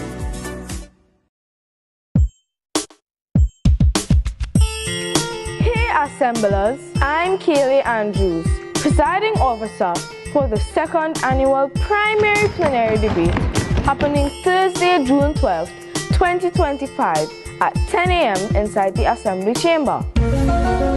Autonomy, autonomy, autonomy. 19 bold young voices are ready to shake the island as they tackle the big question. How does autonomy affect us, the youth? With courage, clarity, and conviction, we're stepping up and speaking out. Join us live in the chamber or tune in on YouTube and Facebook. We are bold, brilliant, and just getting started. Thursday, June 12th at 10 a.m. Listen, we little, but we talawa. Don't miss it.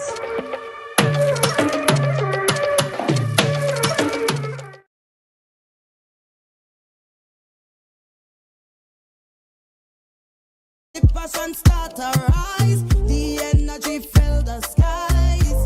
I say thanks for favor to wake up and hear me neighbor. 60,000 people strong, and the vibes is never wrong. We are beauty, we are power, we are people in the sun. We are beaches, we are. This morning, we are outside. The weather is cool, it's beautiful, and we couldn't be in a better place. We are at La Vida by Kadoa Resorts. And do you know that word, Kadoa? I don't know if any of you have ever heard it, but I understand it's a French patois for the gift. And the group of persons who are behind this beautiful location, some young visionaries, entrepreneurs, this is their gift to Tobago. This is their gift to the rest of the world. For those who are so excited to come and explore a beautiful place where you can stay. And of course, the team here is having breakfast this morning, courtesy La Vida. And if you know, we have to treat our fathers on set this morning. I am just benefiting by the way, and I appreciate that. And we are having a lovely breakfast as we chat this morning. Now, I want to talk about a father's love, daddy's love. You know, and just out of curiosity, I've heard people be very, you know, heavy and deep thinking daddy versus father. Do you see a difference? I mean, as children, you know, we grew up, we say daddy, but when you hear the word daddy versus father, does it evoke any difference in your mind? Any one of you? Well, I think for me, I see it as similar levels of responsibility. You know, normally you kind of get the more daddy, which is for me on the lighter side. And when you think father, you think from that perspective of how am I upholding those responsibilities.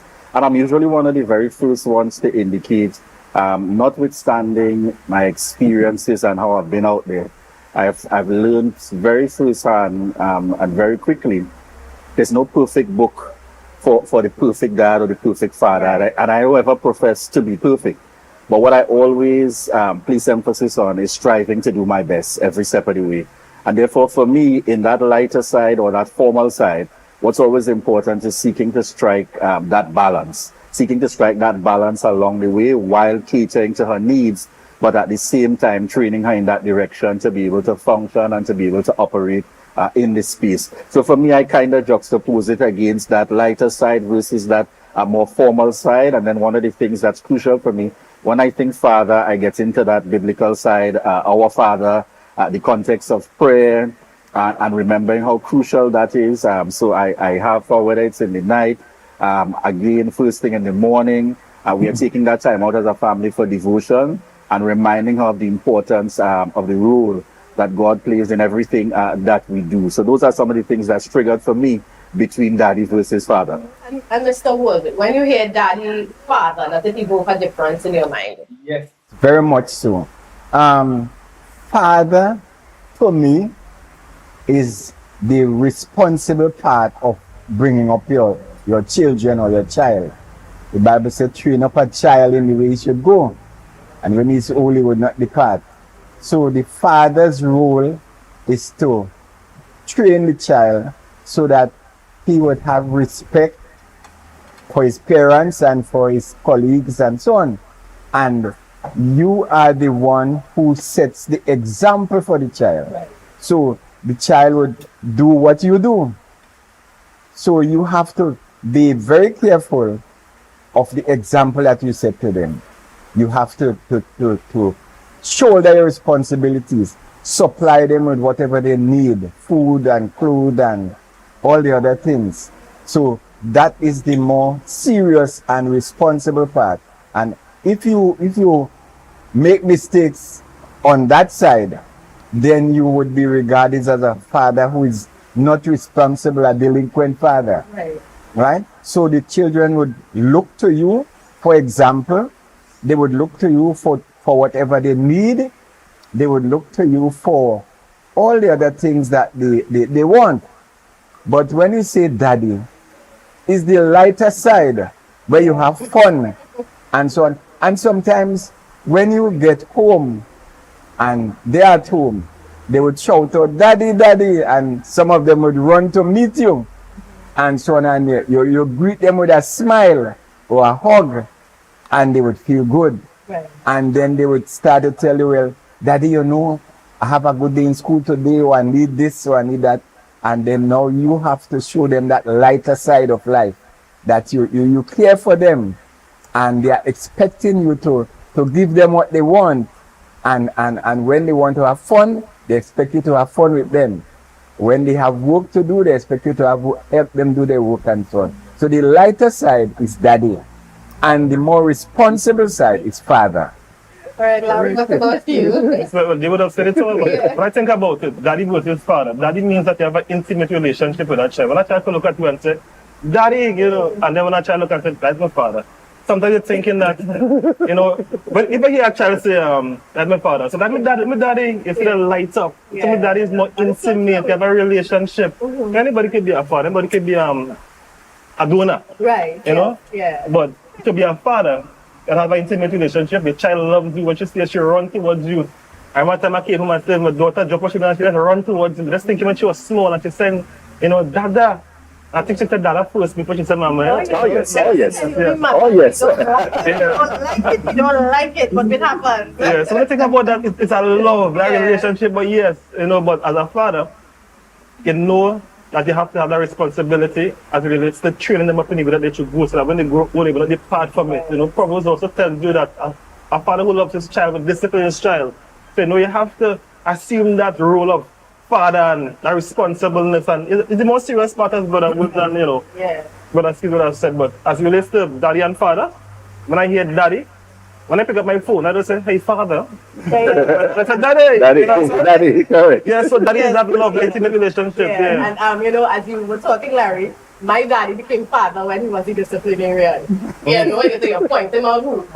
Yeah, that's like father over there. You know, but other than that is daddy. So it's so true. And you talk about the discipline aspect of a father. How? Because in some homes, daddy might be the one calling the shots in that area, or it might be mommy. Right? Of course, you all have partners, your wives, fiancés, and you are bringing up this child or brought up this child or children together. How does the discipline work in the home? I don't know, sometimes daddies spoil the girls. I don't know. Mr. would talk about being out more with the boys when they were children, or even with your daughter. Mr. would get away with more, and the boys, you're hard on them. How does it work, the dynamics in being that part, that role as daddy? See, for my household, mommy is the disciplinarian. Right. Yeah, I will treat with things when I need to. Right. But I think mommy will deal with them probably 3 or 4 times more than me. And you see, I didn't exactly grow up in a space. I grew up with my dad and my mom as well, but my dad never had that, I'm the one to beat you, I'm the one to, that was not his approach with discipline. Right. Very firm, he would speak, and you know, by the time you heard him speak, so with that kind of impact on me, I'm never one to be the first one to run for, I will hit you a slap, or so, from where it is. And for me, it's kind of that by the time I say something, she knows very well. Your mother might say 2 or 3 times and get upset with it and ready to give you a slap. By the time I say it once, you know where I'm coming from. You have a very good idea. And I think that comes from my very own upbringing. But if you were to even ask her, she would tell you without hesitation. And just to clarify for our international viewers, when we talk about slap and give licks, we're not talking about child abuse, but culturally, we give our children a spanking. It's very normal for us to do that in this part of the world. We grow up with it. We do it to our children. It's not allowed in schools, of course, but parents have that right to discipline their child in that way. But we're not talking about crossing that boundary where it turns into something abusive. So don't worry, don't get frightened. All right, we're talking about a little spanking, because sometimes some of them have to get it to, you know, to bring them back over on the right side of the line. Green again? Yes. Right? Yeah. Larry, what about you? So when I think about discipline, thinking about a loving method of physical correction. All right. You understand? Yes, sir. Thinking about a method where it's not bordering a line of abuse, but I'm more the reinforcer. Right. So if my daughter does something she's not supposed to do, and her mother speaks to her, and I say she, at a young age, already showing attitude, I was stand up and say, listen to your mother. You understand? Right. And when I talk, you know, when men talk, we back. And we talk, you know, the children listen. They listen. When I teach, she'll listen and she'll behave herself. And even spanking, obviously we don't spank it. We don't spank as much, as long time. Yes, yeah. But as we were to discipline my daughter, I remember the first time I had to discipline her.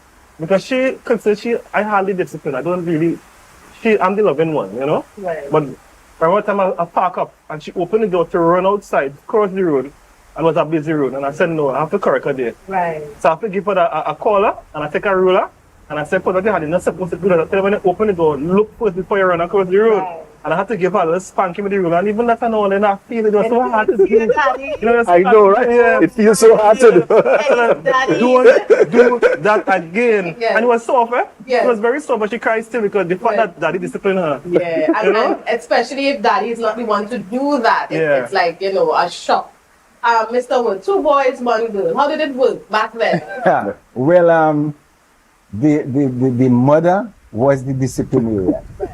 And I used to talk plenty. Okay. And they used to get away with a lot of things. With you, Mr. Yes. Wood? Oh, boy. Yes, All right. I may talk sometimes a little rough and harsh. Yeah. But the licks part is the mother. Right. And of course, mommy was a primary school teacher. Yes. Right? Okay. I was a teacher also. I still am a teacher, but Yes. that licks part, I wasn't there for that. I can't remember, I can't pick out any specific time. Right. When I give them a spanking. Right. But whenever they misbehave, the mother is the one with the serious look and the strap or the belt or whatever. They get it. So they would be more serious when they think of misbehaving to deal with the mother than to deal with me. I would talk, and sometimes, you know, they would say, well, just talk, you mean anything. Right. So they used to get away with a lot of things from me, but not with the mother. Right, and I can hear the mummies who viewing coming up with all the reasons why you have that title, why we have that title, right? But even for me growing up, as I share memories of my dad, he wasn't the one to discipline us as well. And I think as having a household of daughters, we got away with a lot. And I think I would have shared this story here maybe sometime. There's one clear memory I have of my dad picking up a belt and barging into the bedroom to discipline us. And what he delivered, when he exited the room, my sister and I had a good laugh, you know, because 1, we were in shock to begin with, and 2, we like, what daddy trying to do, you know, that kind of thing, because it was not him, and we found it so funny. You know, good memories, and I know viewers, you too have good memories, and I know some of us, the relationships with our dad, especially as adults, may not where we want it to be. And I encourage you, though daddy might be in the wrong, you think you make that forward step, because I'm sure you have children of your own now, and you would not want, you know, a broken relationship. So somehow, if you need help, if you need to see a therapist, it's something we don't like to do as well in this part of the world, but help is there for you to try to take that first step in healing and, you know, mending broken relationships. Having your parents in your life, if they are alive, it's a blessing. Many don't have their parents around, sometimes both or in one case one. So if you have that opportunity, use it and work on that relationship. We also want to talk about a daddy's love and hearing your experiences. I mean, we know these daddies love their children. How do you express it? What are ways? You know, when you hear of parents of yesteryear, you hear them say, I grew up in a house, my mommy never say I love you, my daddy never expressed that. Did you grow up like that? And if you did not, did you find now having to change and being comfortable expressing your emotions outwardly to your child? You know, so what is that like? I'm thinking about when I grew up, I don't think I could remember my father saying, you know, I love you, son, I love you. I can't remember that, but the way he expresses his love by his actions. Right. All now, even though I'm an adult, when I go by my father, he know I like a certain drink, it's always in his fridge.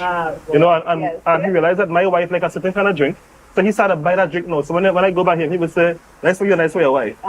Yes, because me and my daughter share the same drink. Right. And you know, when I go by him, he always have something for you. He always leaving something for you. I went there yesterday, and you know, sometimes I said, Daddy, I'm rushing, I'm going, but he's still talking. So I said, gosh, you know, let me stop and talk to my father a little bit, because so you know, he shows his love. He never really said it verbally. He shows and he expresses his love. However, me now, I see my daughter, I would tell my daughter, I love you, I have a daughter. But then I love you, I would blow a little kiss for her. Right. I will express the love, tell her I love her, and I hope that she knows that I love her. And so it's different, Yeah, I think for me, similarly, growing up with my dad as well, you know, he may not have always said, I think that kind of came by now in the latter years, and that's probably because more so the focus is on his granddaughter, more than the son. And they are definitely different as grandparents. Oh yes, but certainly, just as Larry said, every expression kind of signaled that to me. So my father's way, it might not always be a hug, but I definitely getting a pat on the shoulder. Right. Son, how you going? Yes. You call me, how is my son? What is going on? And you know that my son, yes, with a sense of joy and conviction, like, yes, God, I'm proud, you know, of what you've become for today and what you continue to do, and probably even more proud that you gave me the granddaughter. Yes, yes. So I definitely see that in the relationship that I share with my dad, and I'm very grateful for that. Even up to today, and similarly, you know, with those, because, you know, those family elements are so crucial in terms of how we operate in society. And I think that has lent now, again, having a daughter, to me being very open and expressive with that. So she knows that run and jump on you, love you, daddy, hug and kiss. And, you know, immediately I had the chance as she grew older now to give the explanation with why some kiss on lips versus on the cheek. So, you know, kind of to make those explanations and those distinctions immediately. So by the time these things come up at school, it's not new to you. Right. You have that understanding of where the separation is. So definitely, in fact, I've also taken note of the fact, you know, when the children starting to put on more weight. So now I just say, when you're running, just shout out daddy. So whenever I hear randomly daddy, I expect a dive on my back. Right. So right. I expect a dive coming at me. That's the warning for me. Yes, yes. Mr. Wu, your experience? Well, I didn't grow up with mother and father. Mm-hmm. I grew with my grandparents. Right. Grandfather, grandmother, and so on. So my grandmother, in particular, she was like a mother to us. We grew up in a house of grandchildren. Right. And she used to take care of us, right? In the point that when she died, everybody find a hole. But I was the one to remain in the house with my grandfather. Right. So all my youthful days, I grew up with grandparents, grandmother and grandfather. Right. So I have a lot of, I felt the love, especially my grandmother, when she goes to town, when she goes to the market on a Saturday, when she comes home. We run to meet her because she would bring coconut tart and peppermint and all those things, yes, and she would share it with everybody. But one thing with her, you have to go to church. Right. So every Sunday, you go to church, you come back home, and evening you go to Sunday school. Right. And when you come from church, you have to, after you get your meal, you have to sit and read the Bible. And she would lie down on the bed, and you have to read loud enough for her to hear. And if you make a pause, she'll say, wait, what's going on out there? And when she thinks you're reading enough, she say, right, take a break now. Right. So I grew up with that sort of love for my grandmother, just as the love the mother would show for the children. Right. So when I became a father now, I had to show back that love to my children. So the girl is the first one. So on mornings when I used to drop her by her auntie, the thing I used to put her on the shoulder, and she get a nice back ride to go, and the evening when I go for, she run to meet me and so on. And the boys the same thing, we used to play and so on and so on. And whatever they want, you give them. And they look forward to say, Daddy, I want a shoes, or I want this, I want that. And they look forward that you would give them. And when you supply their needs now, and you show them that you're interested in the welfare, they would get to love you, and so that thing goes together. And I teach all my life, and I regarded the students that I taught as my children too. Right. And you deal with them in a way sometimes when they get problems with other teachers, they run to my class and I would shelter them and so on. So up to now, when I meet my students, they would run to meet me and give me a hug. Yes. Look at me, teacher. Yes, yes. And so on and so on. So when you show that love to them, when they are young and coming up, when you are getting old now, they will show it back to you. So that it is good that we treat our children, show love to them when they are small and as they are coming up. So that love will come back to you when you're getting older. Right. And another common thread I realized among you three gentlemen is your other children. So you have your biological child or children, but because of your professions, because of your interaction with NGOs and community groups, you all have other children. You know, how have you developed relationships? Larry, you community policing, you have young people around you all the time. Mountain George Police, club, Julian, although interact with other groups, you know, you have a lot of young people and you have that opportunity to also mentor them. So how has that shaped, and I'm assuming here that some of this started before Julian and Larry became parents, daddies. So how did that experience help prepare you for being daddy? For me, as it relates to little children, I used to engage with youths, 16-year-olds, 12-year-old youths. Right. But having a daughter at a young age, it made me appreciate the younger ones, the little ones, the kindergarten, the little babies, for want of a better term. And because of my daughter, I would have designed programs just to suit her and to suit other children. I would have included that age group in most of my activities because of the love that I have for my daughter. They always say charity begins at home and ends abroad. So the love that I reflect at home, I appreciate it more, I understand it more, I understand how to deal with the children more. I have more patience when dealing with the children. So they are easily embraced. Even though they are not my children, I easily embrace them, and more so, when I look at them, I'm thinking that there are people who will be playing with my daughter. I want the best for them. So if I work with something, I'm not working with something for my daughter alone, I'm working with extra to share as well. Yes. So in that regard, it makes me be more appreciative and more accommodative and more loving towards other persons. Having a daughter makes me understand a different kind of love, and I reflect that love to other persons as well. And one thing I want to say as well, as it relates to my daughter, I try to inculcate that relationship with God as well. So every morning we get up, we pray, we talk, and I think if you love the children, you will more or less try to get them to love God as well. And I remember one of my colleagues told me that the way you treat your daughter, you're giving her high expectations, it will be hard for her to pick up somebody, she will have high standards. That's just how it. So that means you have to train your son to have the high standards, man. That's right. Yeah, that's so, right. and when you reflect the love and see the love reciprocated, and I see my daughter, when mommy come and surprise her to do something, and she going with her a girl's day, and so she crying because I said, you're going on a girl's day, why crying for? When she missing daddy, she want daddy to come, daddy. Oh, yeah, that's sweet. Yeah, so, you understand? Yeah. And viewers, I like to pay attention to body language, and I don't know if you've seen how these faces are lighting up, even with Mr. Wood as he reminisces. And you know that these daddies love their children, and not just theirs, but even the young people who come in their pathway, younger children. And it is so important for us to understand that sometimes you have to stand in the gap for that child or young person who may be missing out on that relationship. You don't have to become their father, their mother, but that presence, just a support system, is so important. Just as you say, Natalie, and one of the things I usually like to emphasize, because 10, 15 years I spent youth and community development work. Yes.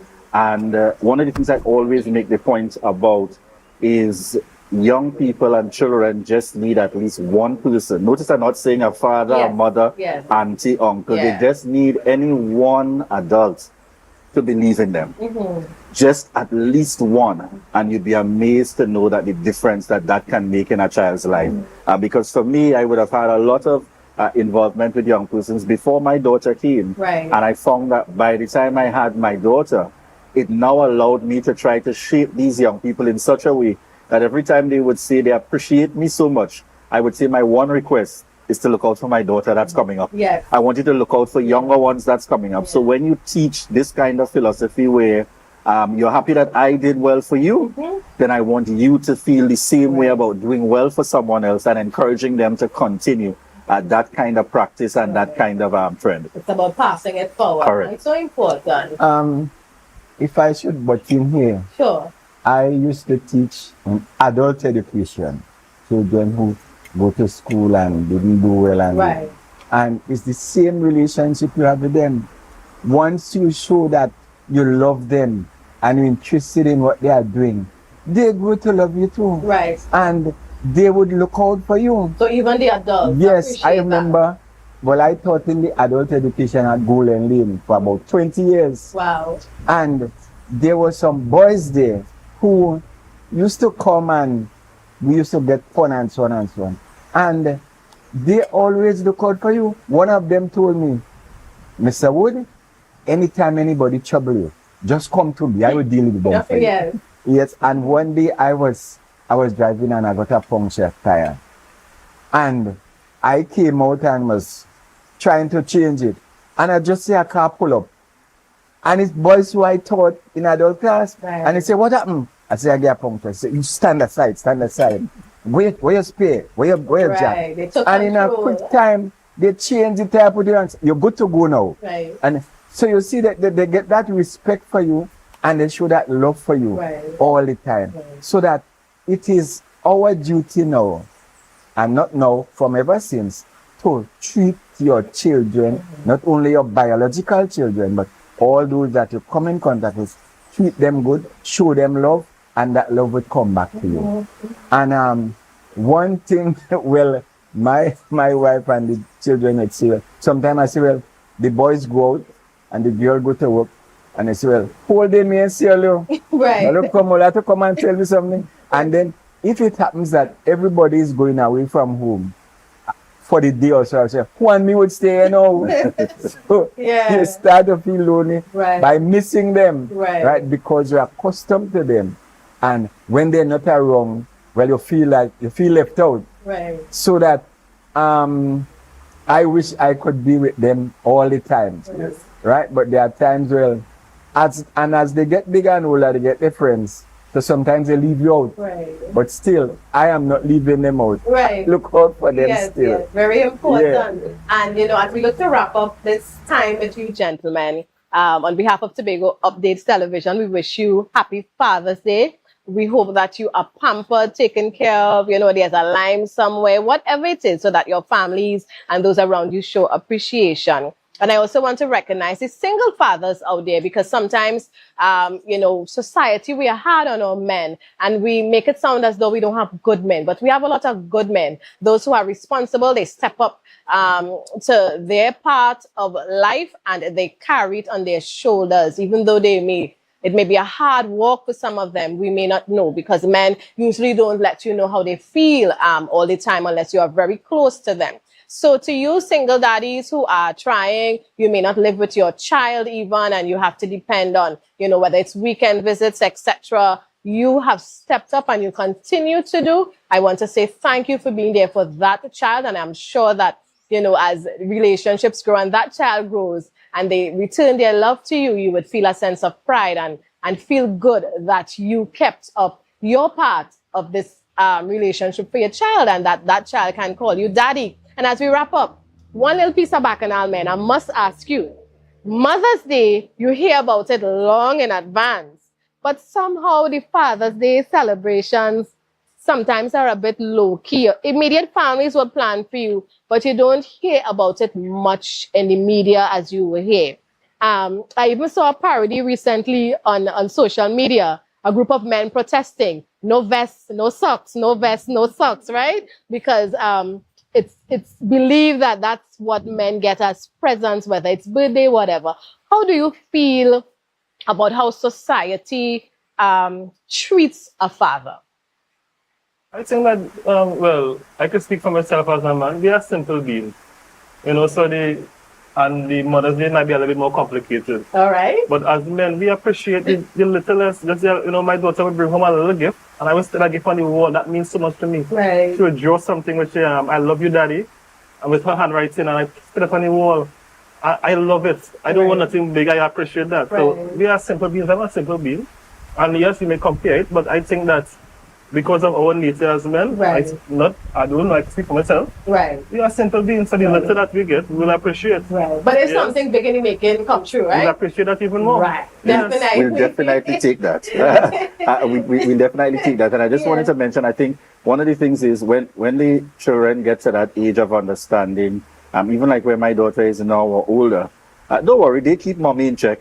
Yes. What are we doing for daddy? Oh, yes. For Mother's Day. They keep mommies in check in that regard, and you made a point earlier that is so crucial and so important.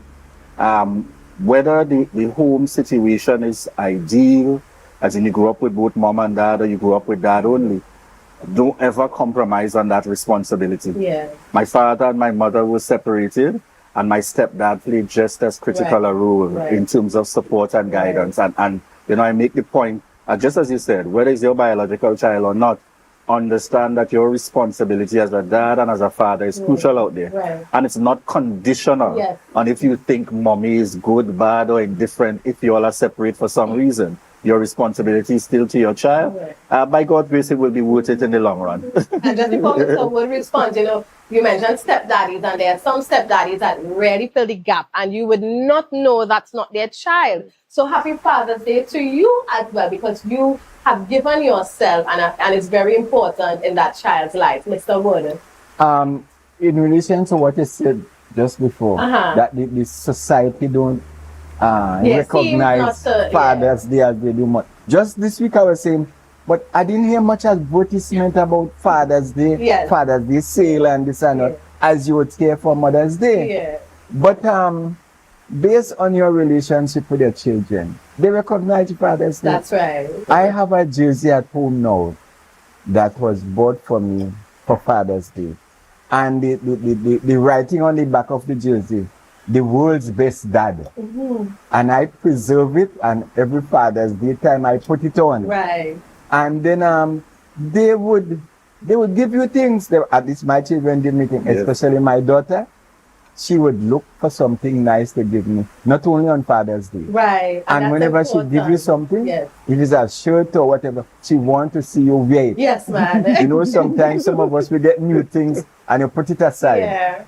But when she gives me anything, she wants to see me put it on. Whether it's a hat or a jersey, whatever, you must wear it so that she would see it and knowing that you appreciate it. Right. But my children, especially the daughter, always recognize me on Father's Day. Right. They get something, and the boys too, but more so the girls. Yeah, but the boys don't like that to step up the game there, man. All right, so you two young good men. All right, the daughter is doing more than her part. So, gentlemen, thank you so much for spending this morning with me. I really appreciate the conversation. I want to wish you all the best as you continue your fatherhood journey. And for Mr. Wood, I know that you have a granddaughter, so you continue that journey because she's primary school age as well. So I know you have her there, and you can relive some of your moments and continue to be a father even to her, providing that support. Yes. The granddaughter is there, and she sounds just like my dad. Understand that. Right? And Julian, we know that, as we say, when they become grandparents, it's a whole different it's a whole different.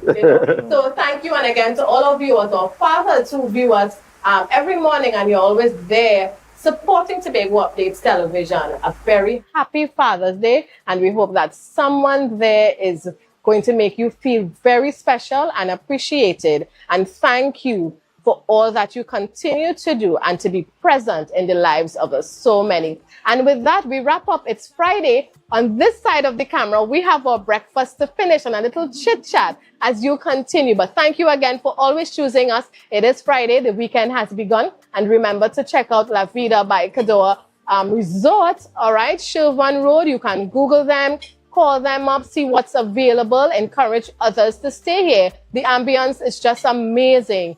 And we know that you will be well taken care of. Remember, we always end our Friday sessions. I remind you, you are your brother's keeper. Let's stay safe, and until next time, thank you and bye-bye. Bye-bye.